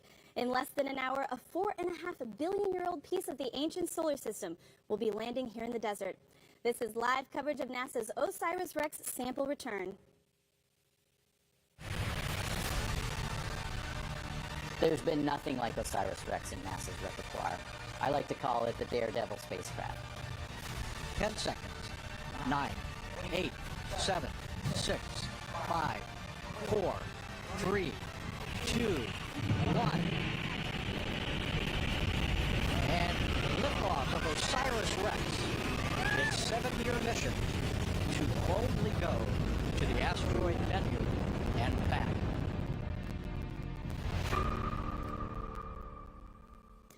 Welcome and thank you for joining us live from the Army's Dugway Proving Ground in Dugway, Utah. This is special coverage of America's first asteroid sample return mission, OSIRIS-REx, as it arrives back to Earth after more than 7 years traveling in deep space. I'm Lauren Ward, and joining me is Dr. Jim Garvin, Chief Scientist at NASA's Goddard Space Flight Center. He's a planetary geologist by training and also probably one of the most excited people around here today. Lauren, literally, I'm over the asteroid. Better than over the moon, over the asteroid. Well, I'm excited to share the stage with you today. We've got a lot to discuss and a huge adventure straight ahead. And for those joining at home, Jim and I will be taking your questions live throughout the show. You can send those our way by using the hashtag AskNASA on X, YouTube, and Twitch. And if you want to follow along this final guide of the mission at home, scan the QR code on your screen and check out NASA's Eyes on the Solar System, where you can view a complete 3D simulation and follow the OSIRIS-REx sample return capsule to the ground. And during the broadcast, you'll hear directly from the mission team, so listen very closely for those operational callouts. Before we get into the action, though, tell me, Jim, what are you most excited about? Lauren, it's the masterpiece of engineering we have here. Just think about this. In 50 years, we've gone from bringing things on the moon back with crews to all robotic sample return for science that's literally beyond words. It's sublime. So we can't wait to see what we're going to learn. We cannot wait. So OSIRIS-REx is an acronym for Origins, Spectral Interpretation, Identification, and Security Regolith Explorer. Yes, it's a mouthful, but the mission describes an audacious objective. Send a probe on a long journey to an asteroid, map it, grab a sample, then bring it back to Earth for analysis. Following launch on September 8, 2016, the plucky probe took an extraordinary route through the solar system until it reached the asteroid Bennu. Then, after more than a year of mapping the surface in exquisite detail, OSIRIS-REx made a careful descent in October 2020 to collect a sample. 3 years later, we are here at Dugway Proving Ground in the deserts of northeast Utah, awaiting that capsule containing the sample, which experts tell us is essentially a time capsule of the ancient solar system. We've got a great team joining us this morning as we experience this thrilling conclusion of this grand adventure. Sophia Roberts is located near our landing zone, and she'll be speaking with some key players in the mission. We'll also hear from James Straley, who will be tracking mission operations and bringing us real-time updates, essentially our eyes and ears inside mission control, which sounds to me like a good place to jump into the story. James, good morning. How are we looking? Yeah, good morning, Lauren and Jim. It's already been a very bright early morning for all of our team members involved in this mission. Just a little bit further north from us, about 4 hours ago in Waterton, Colorado, the team met to assess the readiness to release the SRC from the main OSIRIS-REx spacecraft, and I'm very happy to report that they gave the green light, they gave the go command officially to release the SRC from the OSIRIS-REx. Let's listen in on what that command sounded like.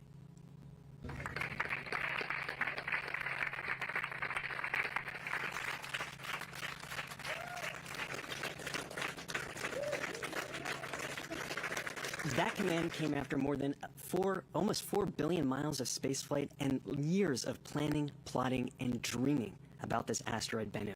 The SRC has now been separated from the main OSIRIS-REx spacecraft and is coming in rain or shine today. So team members are keenly aware of the weather conditions out on the range. It's looking pretty great for today. We did have a bit of rain the other day, which softened up that landing spot just enough to make the SRC land perfectly smooth on that surface. The temperatures are going to be around the 50s, 50 degree Fahrenheit. Low winds out there, calm winds at the surface around 6 miles an hour, pretty light. Very clear skies this morning as well. As we were actually driving out, I saw a shooting star, a meteor, and in just a few moments, the SRC itself will be streaking across the skies as we begin to track it. Just a few moments ago, We heard the helicopters take off from here to head out to Wig just at the edge of the landing ellipse. Our high-altitude plane is up in the sky, ready to take images in the infrared of our SRC, and we are here ready to go to cover all of today's mission events. I'm going to be right here with you all throughout the process as we get closer to that entry, descent, and landing. But for now, back to you, Lauren and Jim. All right, thanks, James. We'll be back to you for mission status updates throughout the morning. For now, let's give you a quick geography lesson on where we are today. We are sitting about 85 miles southwest of Salt Lake City in the heart of the Dugway Proving Ground, a historic Army facility. In less than an hour, the sample will touch down in our landing ellipse at the Utah Test and Training Range, managed by the Air Force, about 13 miles north of where we're speaking right now. Mission teams have set up a clean room just 1 mile away from us, where the sample will end its journey today. Tomorrow morning, a C-17 aircraft will take off from the runway behind us and deliver the sample to NASA's Johnson Space Center in Houston. Unbelievable. Unbelievable. Can't wait. Oh, gosh. I can't wait to see that C-17. Oh, that's going to be breathtaking. We have a lot of ground to cover, and we'll be bringing you into the heart of the action. For all of NASA's many missions over the years, OSIRIS-REx lives in an extremely rare category. It not only ventured out into space with cameras and sensors, but it's bringing a physical sample of the ancient solar system back to Earth for detailed analysis. Mission planners selected a small asteroid called Bennu as their destination. Following a successful touch-and-go procedure to grab a sample on October 20th, 2020, OSIRIS-REx has been making its way back to Earth. It's been a thrilling ride, already packed with technical achievements and scientific discoveries. Today's historic landing continues that saga, promising exciting research ahead. Beside our main event this morning, we've got a ton of extremely cool stuff. We'll hear from a special guest astrophysicist whom you probably recognize more for his chart toppers. We'll speak with one of the helicopter pilots about his role in getting recovery teams out to the landing site and bringing the capsule back home. And we'll even hear from the cast of the film Asteroid City. And of course, we'll give you a front row seat to the mission itself, the science, the engineering, and why a mission to gather space rocks, well, rocks. Right. NASA's first asteroid sample return happens in less than 35 minutes. Let's now take you to Wig Mountain, where our field reporter, Sophia Roberts, is standing at the forward edge of the vast landing zone, where she joins us live now. Sophia, thank you, paint us a picture. Lauren and Jim.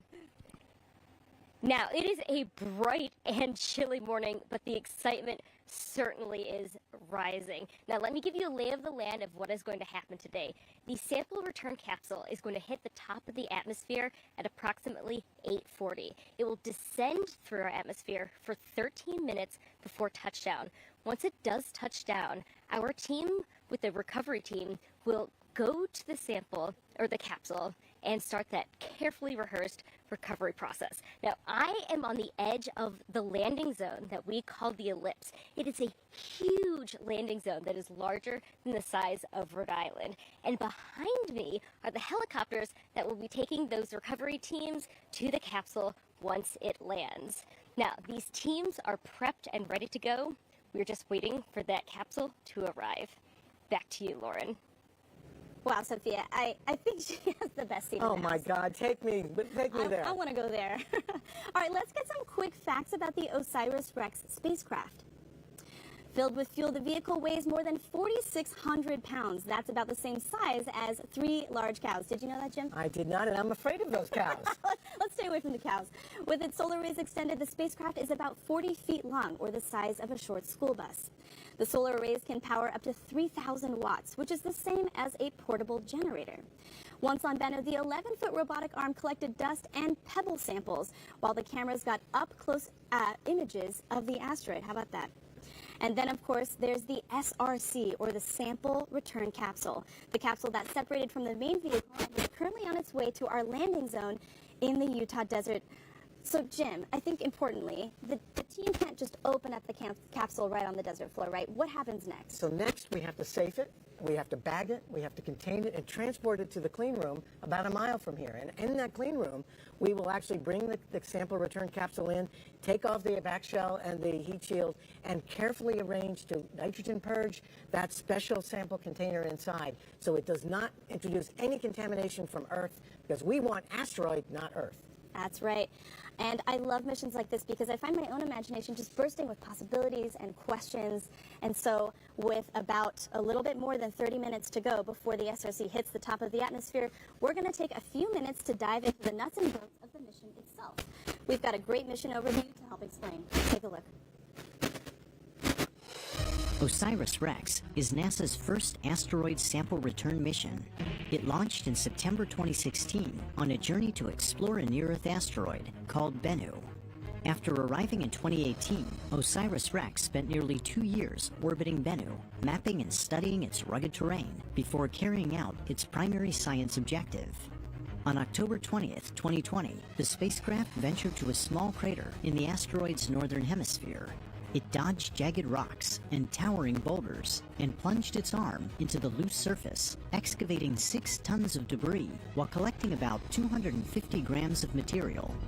OSIRIS-REx stowed its bounty and closed its sample return capsule. It bid farewell to Bennu in May 2021, embarking on a 1.2 billion-mile cruise back to Earth. Now, 2 years and 4 months after leaving Bennu, OSIRIS-REx is closing in on the place where its journey began. On September 24th, the spacecraft will approach to nearly 63,000 miles from Earth. It will power up and release its sample return capsule at 4:42 a.m. Mountain Time. The capsule must be jettisoned within a narrow time frame and at just the right angle to hit its target, an area of roughly 250 square miles in Utah's West Desert. Once the capsule is away, OSIRIS-REx will fire its thrusters to avoid colliding with Earth. At 8:42 a.m., the capsule will streak into the atmosphere at a blistering 27,000 miles per hour. It will race across the western U.S. and begin to glow with heat, allowing infrared trackers on the ground to chart its progress. As it pushes deeper into the atmosphere, the capsule will rapidly decelerate, subjecting the Bennu samples to a punishing 32 Gs. About 2 minutes after entry, it will slow to Mach 1.4 and deploy its drogue parachute, stabilizing its descent. The capsule will enter special use airspace at 8:46 a.m., almost 10 miles above the Department of Defense Utah Test and Training Range. Radar stations will lock on and track it to within 30 feet of its landing site. At 8:50 a.m., the capsule will extract and deploy its main parachute 1 mile above the ground. It will make its final descent at a leisurely 11 miles per hour, like a marathon runner savoring a victory lap, before touching down in the desert soil at 8:55.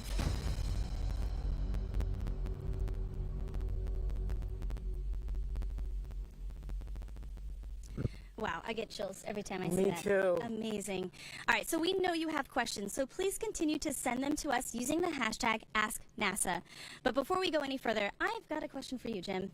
Why is the mission called OSIRIS-REx? It sounds like a new hybrid kind of dinosaur or something. It does, but it's actually the name of an Egyptian deity, a bird deity, but it means all the stuff the mission is going to be doing. So we're going to be searching for clues to the origins of our solar system chemically, looking at how we can ground truth all the data we have for asteroids from Earth, other spacecraft right up close with samples. We're going to look at the resource potential of asteroids, metals, hydrated water as in hydrated minerals, and also consider security of our planet from these kinds of objects. It's a big name with a big mission with many things it has to do. It's multiple missions in one. Yeah, 3 missions in one, in fact. We know we have a global audience for this event, and throughout the morning we'll be taking questions submitted via social media. So let's take one now. All right, what do we have? At S4Mule_B asks, what's the significance of studying asteroids like Bennu for advancements in planetary science? These are literally the time capsules of the early solar system with those bits and fragments we can never get here. So we go and bring them home to connect ourselves to the place we live, our solar system. So that's one of the big takeaways of this. We will read the clues of Mother Nature on how our world works in the context of all the rest of the planetary system. Fantastic. All right, let's take another question. What do we have? All right, from at Endanger817. Approximately how large is the sample size, and what kind of analysis will be performed? So it's about 8 or 9 ounces. It's about a size of a baseball and a half, and the kind of analyses are amazing. There are toolkits and instruments that can look at nanoscale characteristics that you wouldn't imagine. We could see the hairs on a foot of an ant, but we'll look at those in the context of another object in the solar system. So, wow. Wow, indeed. All right, we'll be taking some more questions throughout the morning. Okay, so let us head back to the Eclipse to talk to Sophia. I understand, Sophia, you've got a critical team member with you. Take it away. Thanks, Lauren. Yes, I am joined right now by Stu Wiley, who is the Oscar or on-scene commander of this recovery mission. Thank you for joining me, Stu. Thanks for having me, Sophia.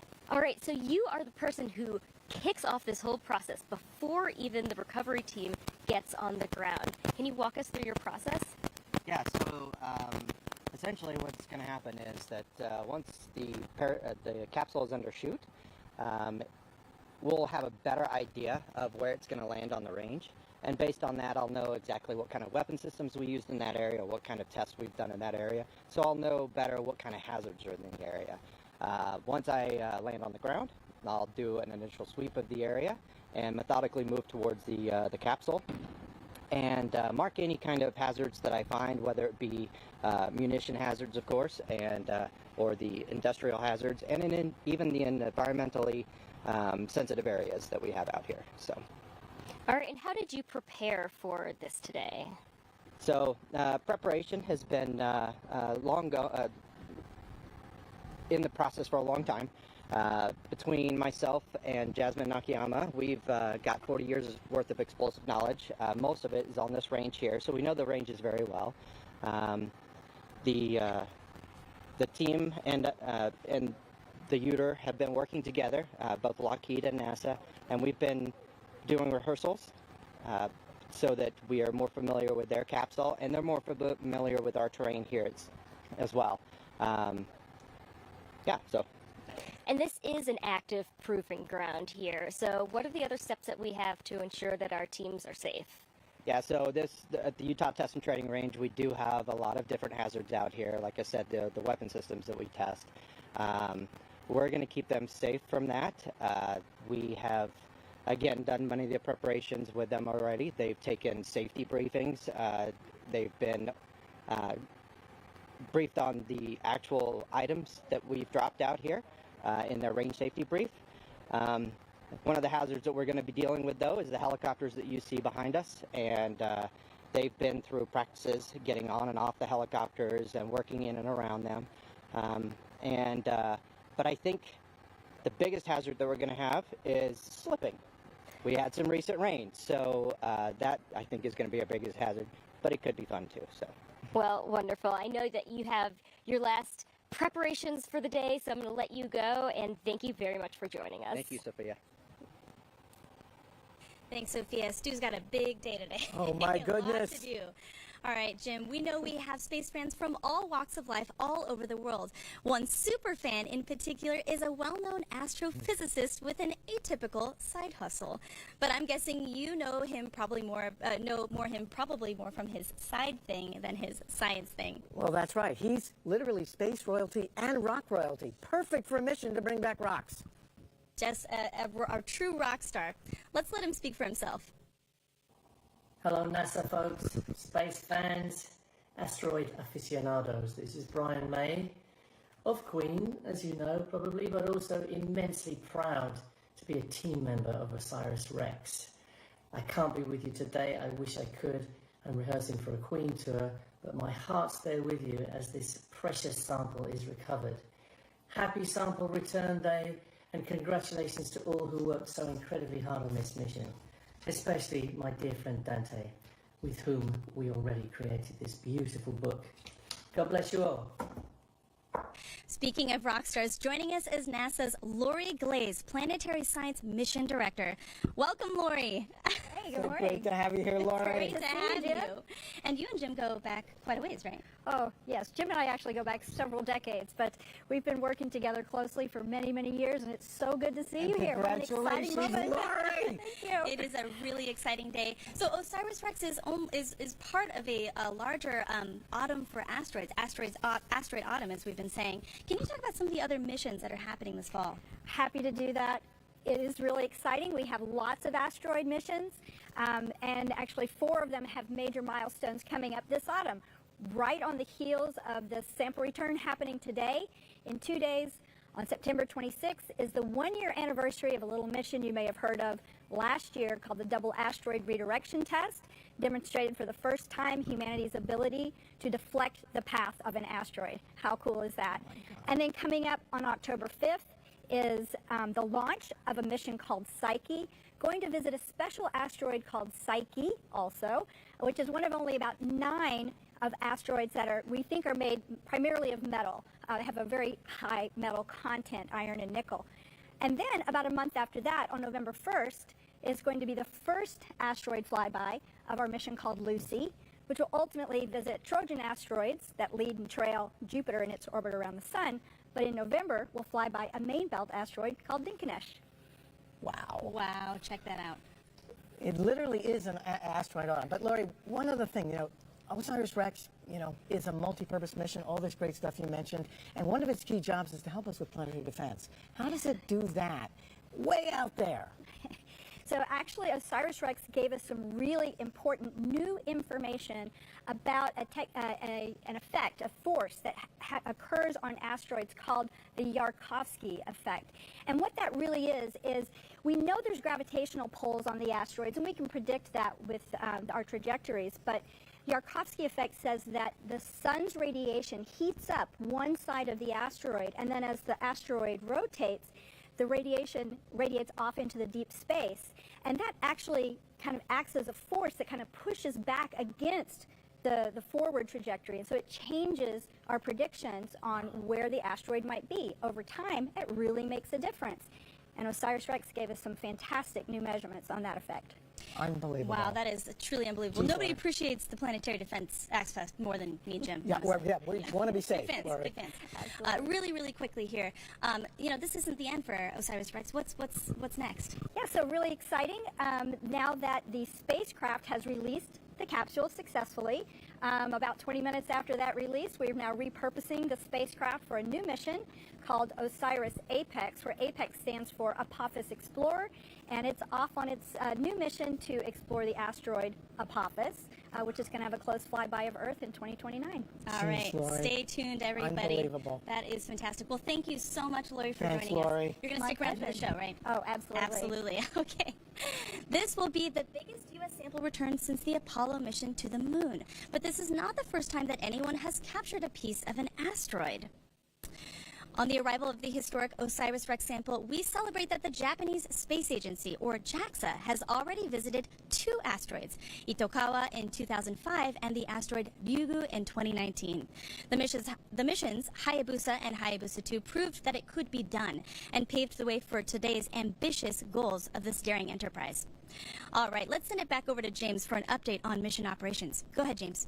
Yeah, thanks, Lauren. So everything continues to be nominal. I've been tracking the mission status here. Everyone looks dialed in, ready to go. You saw a few moments ago Sophia with Stu Wiley, our on-scene commander. He's ready to go. He understands the mission. They are ready to get out and recover that sample today. And as I mentioned earlier, just a few moments ago, actually I guess a couple hours ago at this point now, the SRC was released from the main OSIRIS-REx spacecraft.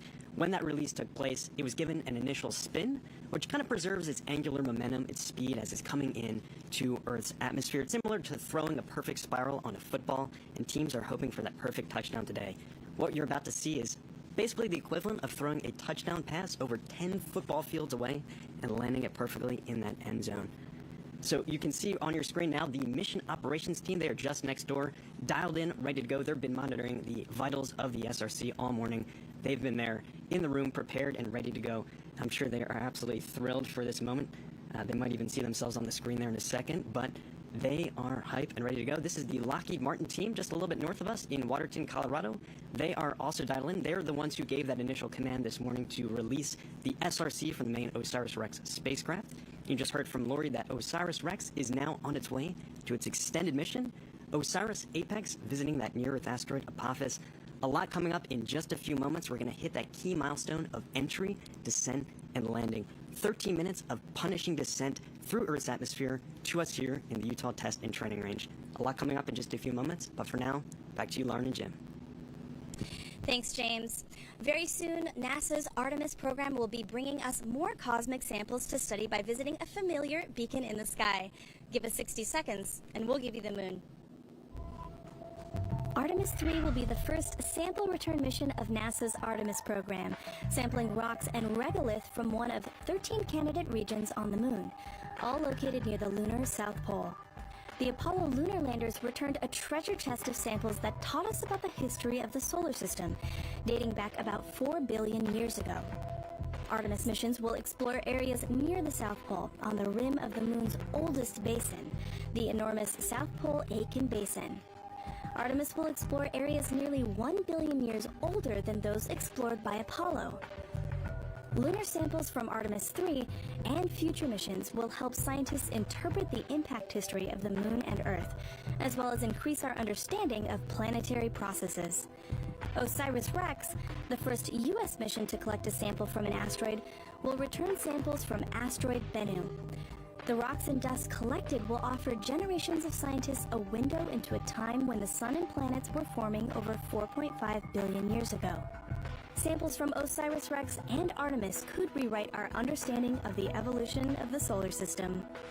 And that's a look at your Artemis Moon Minute. Boy, Jim, how can you not get excited about that? Oh my gosh. Oh boy, that's going to be so cool. All right, Sophia is standing at the forward edge of the recovery zone with an update. Take it away, Sophia. All right, thank you, Lauren. We are under 20 minutes away from EDL. That is entry, descent, and landing. And I don't think there's anyone here on planet Earth who has anticipated this day more than the principal investigator of the mission, Dante Loretta. Thank you for giving us time here today. My pleasure. It's great to be here. All right, so you are here on Wig Mountain because you are on the recovery team. That's right. Can you walk us through what you're going to be doing today? So I'm part of the environmental sampling group. From day one, this mission has paid attention to keeping that sample pristine. And we're going to come down. We had some rain on Thursday, and most likely we're going to be encountering mud out there.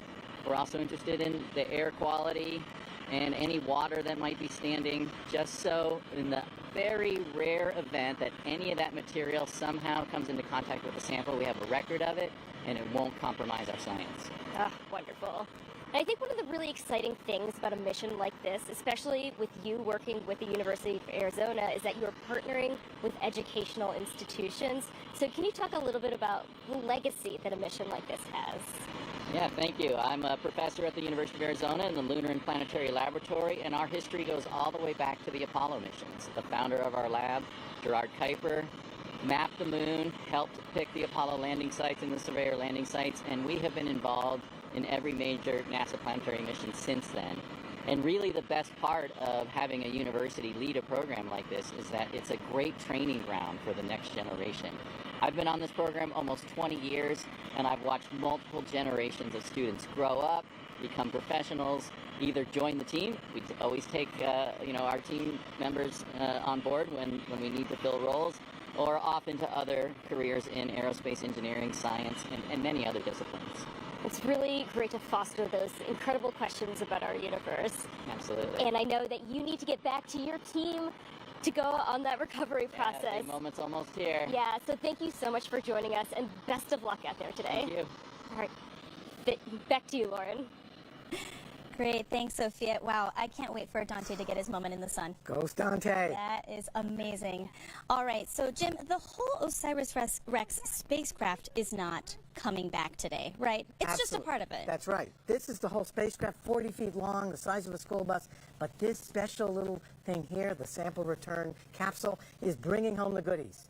And that's what we've just released, and it will be entering the atmosphere, and you'll be hearing all about it. And the samples were collected at the asteroid back in October of 2020 from this TAGSAM thing that inserted them in the capsule, and the capsule was released. So that's what comes home. The rest of this goes on to Apophis. That's right. We just heard Lori talk about that. But let's move over and take a look at this replica SRC capsule. Now, this was an engineering model that was used in tests a few weeks ago for a drop test. Can you talk a little bit about the engineering of this? That's right. This is a very special spacecraft, just like a small version of what we use to bring crews back when they come back home to Earth from the space station. It has a heat shield. It's about 30 inches across, so it's pretty big. It weighs over 100 pounds. Has a back shell, and inside it has the goodies, the sample return canister and the sample cap, the small sample canister. So this is the vehicle that brings those samples protected from all those changes in environment from the top of the atmosphere, 13 minutes of descent, to the touchdown point that we're waiting for today. This is a very special spacecraft. It absolutely is. And it also was used in a drop test, as I mentioned. Let's take a look at some of that footage now. Right. So just a couple weeks ago, we dropped this replica, this engineering test unit, from 5,000 feet with a parachute deployment and went through all the operations, the choreography we need to actually make sure we can do it today. And that's what's going to be coming up. And it worked wonderfully. We inflated the big 24-foot parachute. It floated down to the surface at 11 miles an hour. We went through all the recovery operations, the safing, the bagging, and the containment to come over to the clean room here, where we'll be doing that today to make sure those samples are from Bennu, so we can study them here on Earth and not contaminated by our wonderful Earth. That's right, and you know it's the actual SRC that they use because it is covered in dirt, as you can see on here. This is dirt, scratch marks. All the scratch marks, yeah. It's a rough ride, it's the real deal. But we need it to come home. This Absolutely. is a real sort of homecoming. Right. So there's a lot of science in missions like this.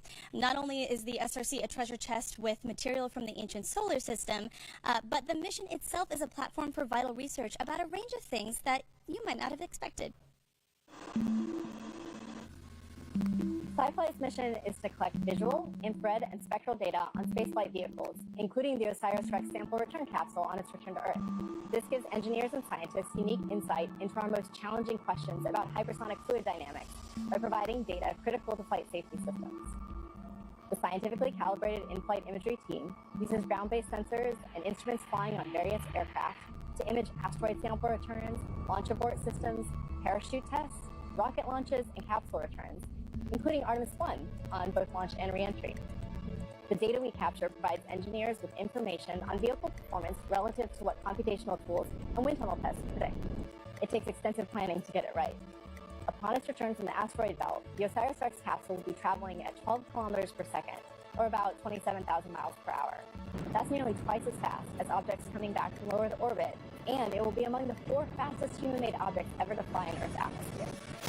In partnership with the Japan Aerospace Exploration Agency, Rocket Technologies International, and universities in Australia and Germany, SciFly is coordinating 3 ground stations and 4 aircraft to collect data on the sample return capsule's trajectory, heat shield performance, and the plasma environment surrounding the capsule as it speeds to the surface, all of which will help NASA understand its performance and help future planetary entry missions succeed. Joining us now is NASA's Kate Calvin, Chief Scientist and Climate Advisor. Kate, thank you so much for being here. Thanks for coming. Thank you for having me. It is wonderful to have you. All right, so as NASA's Chief Scientist, you're looking at the big picture.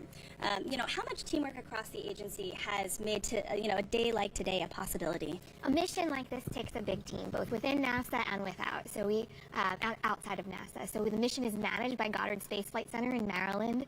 The sample is going to be going to the Johnson Space Center in Texas after it leaves here. Marshall Space Flight Center in Alabama does the overall program management. Outside of NASA, we have collaborations both in industry, academia, and international. So Lockheed Martin is doing built the spacecraft and doing flight ops. Kinetics is doing navigation. We have a science team led by the University of Arizona. And then we have recovery operations. Helicopter 1 is departed to WIG to station keep outside the landing ellipse. We got a confirmation that helicopters 1 and 2 have just taken off. Very exciting. All right. So, Kate, one other thing. As an earth science, an expert on how our planet works in climate, can you tell us how this asteroid mission, the samples we return, might impact how we understand life on Earth, how it evolved, and how climate issues now might be involved? Yeah, so this asteroid Bennu may record some of the earliest history of our solar system. So scientists are looking at it to help us understand planet formation and the origins of water and carbon, which led to life here on Earth. That's incredible. That is incredible. And, Kate, I know you've been to several launches. That's our typical bread and butter here at NASA. But this is more of a homecoming. How does that feel to you? It's great. The environment here is so nice, being with the team and thinking about, this spacecraft launched 7 years ago. And now there's all this amazing science just around the corner. Can you believe it? The team has really been working hard. And are you going to stick around for the show? Awesome. Fantastic. All right, well, Kate, thank you so much for joining us. Thank you. Thanks, Kate, for all that you do. Thank you so much. This seems like a perfect time to dig into some more information about Bennu.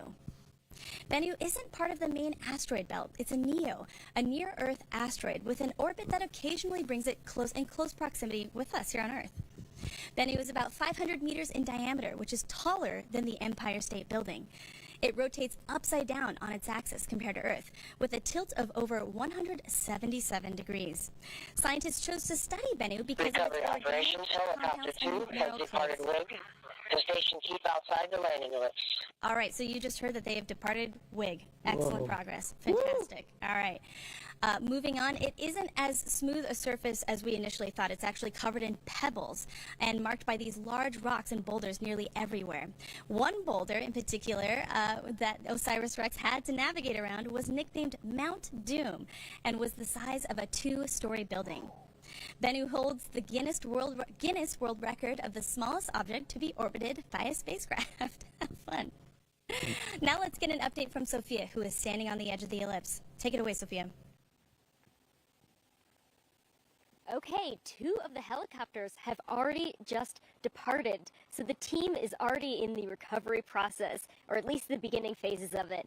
But right now, we are waiting to hear precisely where the capsule is going to land before the rest of the teams head on over to that location. Now we are about under 10 minutes away from the capsule hitting the top of our atmosphere, and we are eagerly anticipating this largest sample of ancient solar system material that we have received since the last Apollo mission in 1972. So that is 51 years since we've had such a pristine and large sample of ancient solar system material. It's a really big day for science, and we're just in the beginning phases of today, but we are certainly excited to hear about what will happen and see those parachutes finally descend through our atmosphere. So yes, we're certainly excited, but this is just one phase of this amazing mission. I'm going to send it back to you, Lauren. See the operational milestones we're expecting throughout the morning. SRC separation already happened, and the capsule is now heading for its rendezvous with Earth's atmosphere. Jim, it always appears like these operations are simply inevitable. You know, we grabbed the sample, we flew it back to Earth, we're headed in for landing, but it's never that simple, is it? No, not at all. And so we have a lot of critical events that take masterful engineering. We have to hit the top of the atmosphere, transition through a high G, high heat environment, go from 27,000 miles an hour down to eventually 11 for that safe landing. All these things involve changes in environments, forces, things that could disrupt our sample and change them, which we want to document. And so we really want to understand this and finally bring it to rest so we can then bag it and encapsulate it so we can eventually get the sample into our clean room here. So we're ready to transfer it tomorrow to Houston to the Johnson Space Center. So this is a big process, well rehearsed by a masterful team.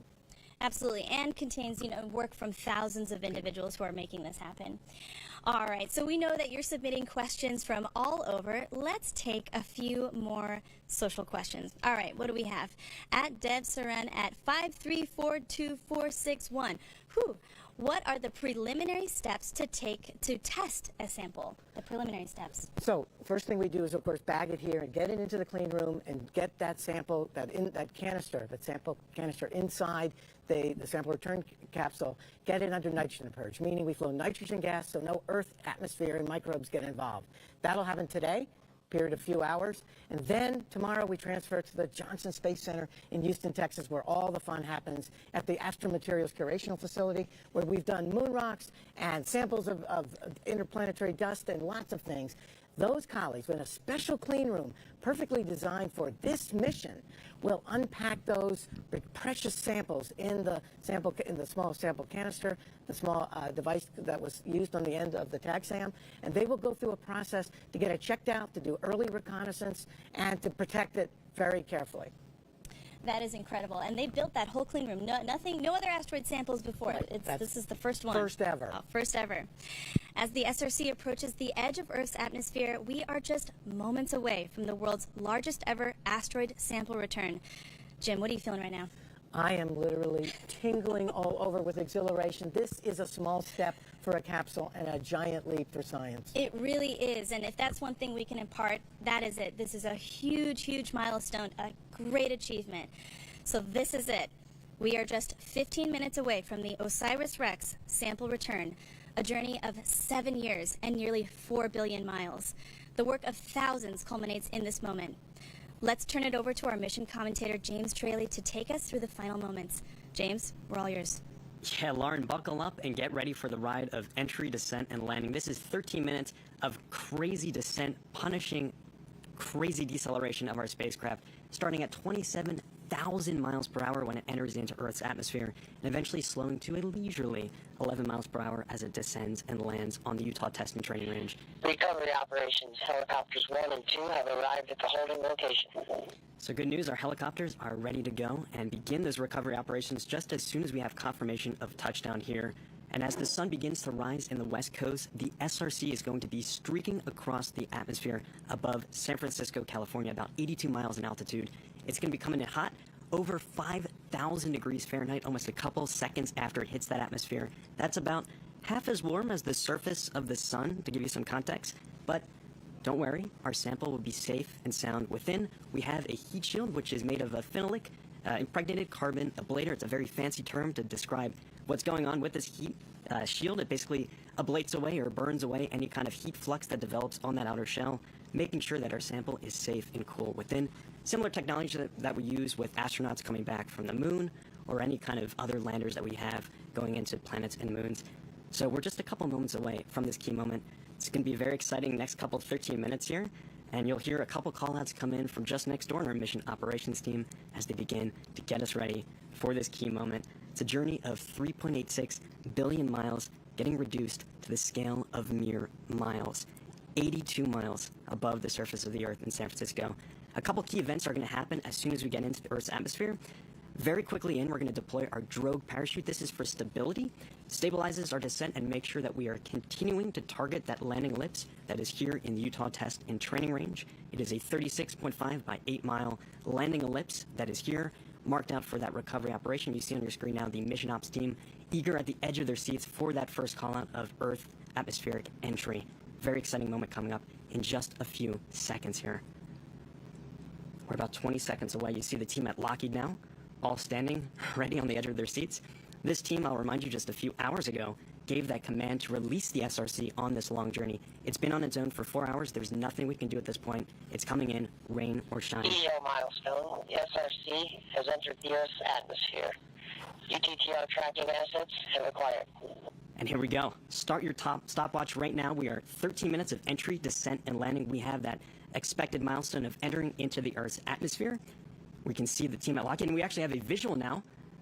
This is from our infrared tracking camera on the WB-57, our high-altitude plane, at about 47,000 feet MSL, mean sea level, getting a great view of that SRC heating up as it enters into Earth's atmosphere. The punishing deceleration that spacecraft, that SRC, is experiencing right now, as it comes in at about 27,650 miles an hour. You can see it glowing brightly in the sky. And in just a few moments, we're going to reach peak heating and peak deceleration. That's at 32 G-forces, punishing G-force on our SRC. A phenomenal view of that streaking SRC coming in across the sky.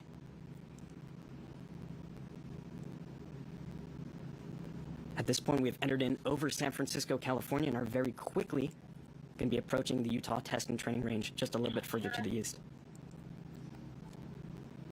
Entry was at EO milestone. SRC is experiencing maximum heating and maximum deceleration. So you just heard right there, we're experiencing that 5,000 degree Fahrenheit maximum heating, burning scalding hot on that heat shield that is protecting our sample within, and maximum deceleration that is at 32 G-force, punishing deceleration from Earth's atmosphere, the drag forces that are acting on that SRC. Once again, as I mentioned, that sample is safe and sound within that SRC, that sample return capsule, as it comes in, burning through Earth's atmosphere. You can see our high-altitude plane searching for that SRC. You can see it faintly on your screen there. Our next milestone, we'll be expecting that drogue parachute deployment. That'll be at about 102,300 feet altitude. And as I mentioned before, that will stabilize our descent and slow us from hypersonic to subsonic speeds as we continue to target the Utah Test and Training Range. Expected EDO milestone. SRC commands drogue parachute deploy. So we heard that command to deploy the drogue parachute. Waiting to see that visual confirmation, but that is at 102,300 feet. And a side note, at this time, 8:44 a.m. Mountain Time, the OSIRIS Apex spacecraft is at its closest approach to Earth. That will be on to its extended mission visiting the asteroid Apophis in the year 2029, continuing this incredible mission at another world. And in just a few moments, we should enter into special use airspace at approximately 8:46 a.m. That's going to be at 10 miles off the deck here at Utah Test and Training Range.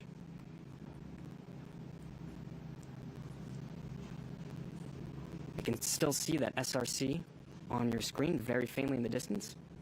Still quite warm, that fireball that literally was a ball of plasma just a few moments ago when it first entered into the Earth's atmosphere.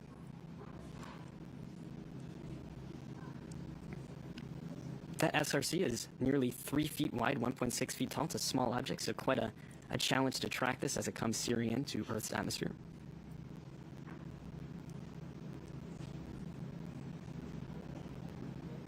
And in just a few moments, we should be entering into special use airspace. This area was specifically chosen for this mission. It's a wide open, vast desert space, relatively flat, perfect to land the sample today.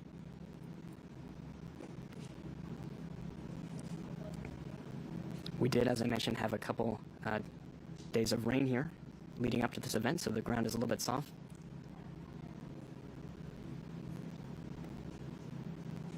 You can see our SRC.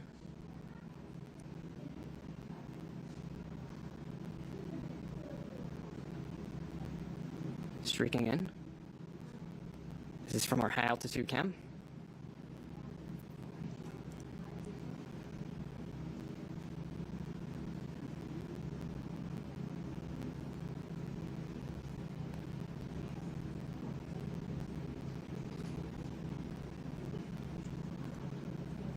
Our next milestone, we should be expecting main parachute deployment at around 8:49 a.m. Mountain Time. That will be at around 5,000 feet elevation.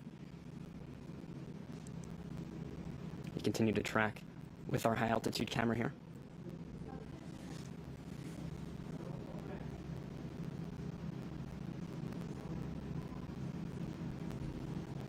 As I mentioned, that sample is thermally isolated within that SRC, a very complex labyrinth network of piping and tubing leading into that sample canister within, that just a few years ago was on the other side of the solar system from us sampling an asteroid Bennu. The team has incredible precision on this mission as well. Just a few days ago, on the 17th of September, they did their final trajectory correction maneuver, TCM-12. This corrected our velocity by 3 millimeters per second.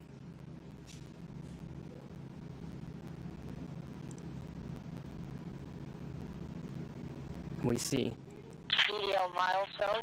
They have confirmed parachute deployment. Wow, and after an exhilarating streak across Earth's atmosphere, we have parachute deployment. You can see just a sigh of relief from the team. I can hear some applause here. There is that orange creamsicle colored parachute, just a delight, a sweet delight to see in our sky here over the Utah Test and Training Range. A phenomenal view, just wonderful to see that deployment. That is at around 5,000 feet elevation above the Utah Test and Training Range. And now this is like a marathon runner savoring that last lap here as we approach the finish, that landing in the Utah Test and Training Range. Wonderful to see that. We continue to track. This is with our high altitude camera still, that WB-57. And we should have a great view from here on the ground. We've got a variety of different tracking assets. And you saw Sophia out at the edge of that ellipse watching from Wig Mountain. The team there could potentially have a wonderful view momentarily as well. We'll continue to descend. Our next altitude descent will be at about 4,000 feet. Just a few minutes away from getting that sample from the other side of the solar system, from the surface of asteroid Bennu at sample site Nightingale, to the rugged terrain of the Utah Test and Training Range. Looks like winds are relatively low. Not a lot of rocking back and forth. Those parachutes seem to be perfectly smooth coming down, that parachute there. Continuing to descend, a slight little bit of tilt back and forth of our SRC as it comes to its resting velocity of 11 miles per hour as it makes that final descent.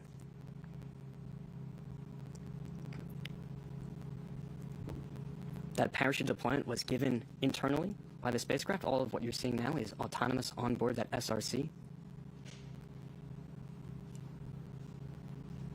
And once that successfully lands, the teams will begin the next crucial phase of this mission, the sample recovery operations.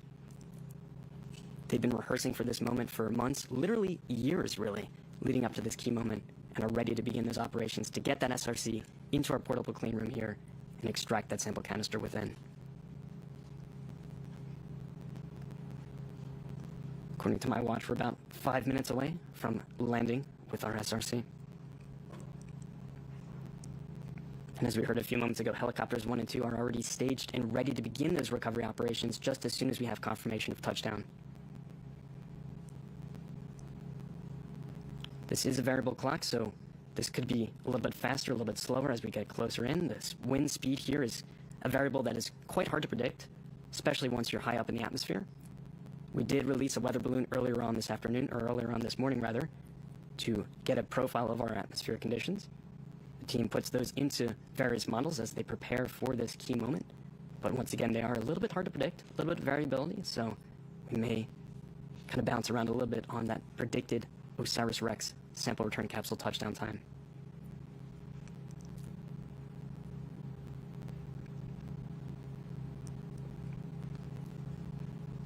The ground really closing in now on that SRC. EDL milestone. Helo 1 has visual on the SRC below the chute. That is phenomenal. Let's see that view here from that first helicopter. They've got visual on the sample return capsule under parachute, that orange creamsicle color parachute, really bright in the morning light over the Utah Test and Training Range. A great view of the SRC we can have now from our helicopter as it continues to make its final descent to the terrain below. And once again, just setting the context for this, when we first hit the top of the atmosphere, we were at 27,650 miles per hour. We are now leisurely decelerating under our orange parachute to 11 miles per hour. Incredible amount of deceleration there, as Earth's atmosphere really helped us out quite a bit, getting that initial deceleration, our drogue parachute initially stabilizing our descent, and then ultimately that main parachute bringing us home.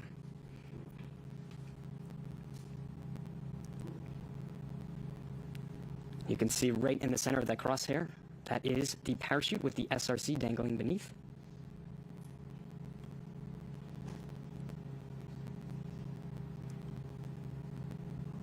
The team on the WB-57 doing EDL milestone. We have touchdown. I repeat, EDL. SRC has touchdown. And touchdown of the OSIRIS-REx sample return capsule. A journey of 1 billion miles to asteroid Bennu and back has come to an end, marking America's first sample return mission of its kind and opening a time capsule to our ancient solar system. Unofficial touchdown time, 8:52 a.m. Mountain. And the team can now breathe an immense sigh of relief. We now have the sample return capsule, the SRC, containing pieces of the asteroid Bennu. You see the reaction there just moments ago as they got that sample back on the ground.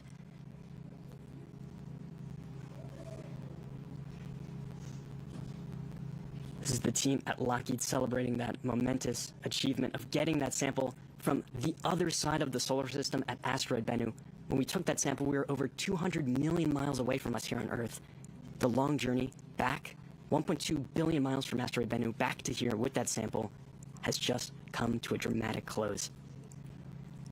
And a little bit ahead of schedule, too. The SRC landing about 3 minutes ahead of when we had originally predicted. It was in a rush to get back here, carrying an amazing amount of scientific information within. The team is eager to crack that SRC open, get the sample canister within, and begin the process of understanding the origins of our solar system and potentially the origins of life.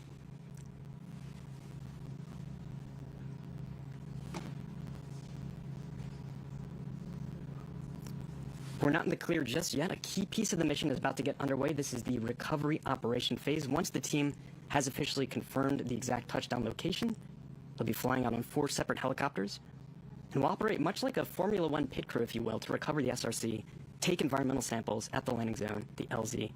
Everyone has a role to play. It's going to be simultaneous action as they get that SRC recovered and begin to do an environmental safety sweep, collecting samples along the way.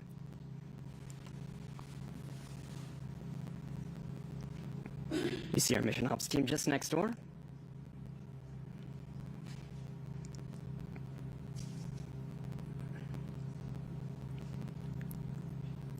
Once again, remind you that the sample canister itself is not actually going to be opened here at Dugway.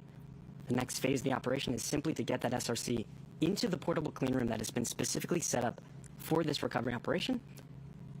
The team will then remove the heat shield protecting the SRC and its precious cargo within the entire descent through the entry, descent, and landing, remove the back shell, and then extract the sample canister within the tag sim that just a few years ago collected pieces from the asteroid Bennu.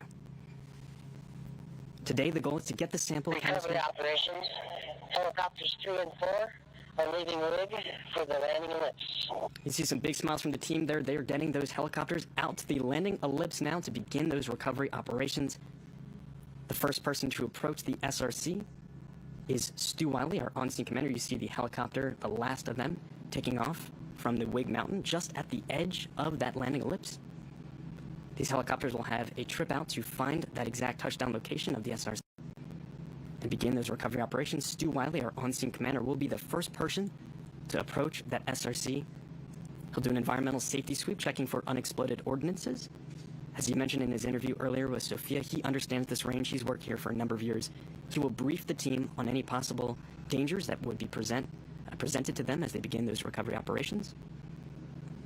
And then a team member from Lockheed Martin will begin to take gas and thermal readings once the area is safe of that SRC to determine whether or not it is at safe operational levels for the rest of the team to begin the recovery operations. As I mentioned, this is going to be simultaneous action. The team has prepared. They're all going to be wearing these bright white UV shirts, sample recovery shirts. You'll see them walking out to that sample in just a few moments here once those helicopters land. A great view once again from our high altitude plane. You can see the parachute there next to our SRC. There is a possibility that there could be unexploded ordnances from that parachute. There is a mortar inside that is to fire to disconnect the parachute from the main SRC to help it come to a final rest. It's a bit challenging to see from this perspective, but there could be some potential roll marks or skid marks as that SRC came to a rest on the rugged desert surface below. As I mentioned, we did have a bit of precipitation here the other day, so that should make for a nice soft surface for that SRC, so it probably had a nice clean landing there. The team will assess as they get out there and check exactly how our conditions are for the SRC and the surrounding area. You heard Stu mentioning the team might need to wear some boots. The operations could get a little bit slippery as they begin to recover that sample. And this is a pristine sample from the ancient solar system. It could hold the clues to how everything around us came to be, from the formation of the planets to the origins of life here on Earth. Needless to say, this is precious cargo, and the recovery team is fully aware of the gravity of the situation and the importance of what they're about to do today with these recovery operations. You can see it looks like our parachute has come to a stable rest. The winds were pretty low today, so it looks like it is not billowing at all. It is almost perfectly flat, at least from this perspective, on that desert terrain.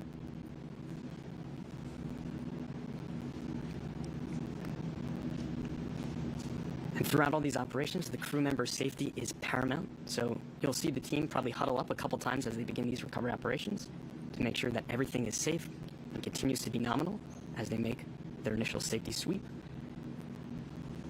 All of this recovery should be a very quick process, usually. They've rehearsed for this, again, for months. They've been out here all summer really rehearsing for this moment. They did a drop test last month. They've also had numerous rehearsals actually practicing containing that SRC, getting it on a sample carrying fixture. Recovery operations, WD has located the parachute on the ground. You just heard that confirmation from that high altitude plane locating that parachute on the ground. This location info will be relayed to our team members aboard those helicopters as they begin their approach out to the landing zone.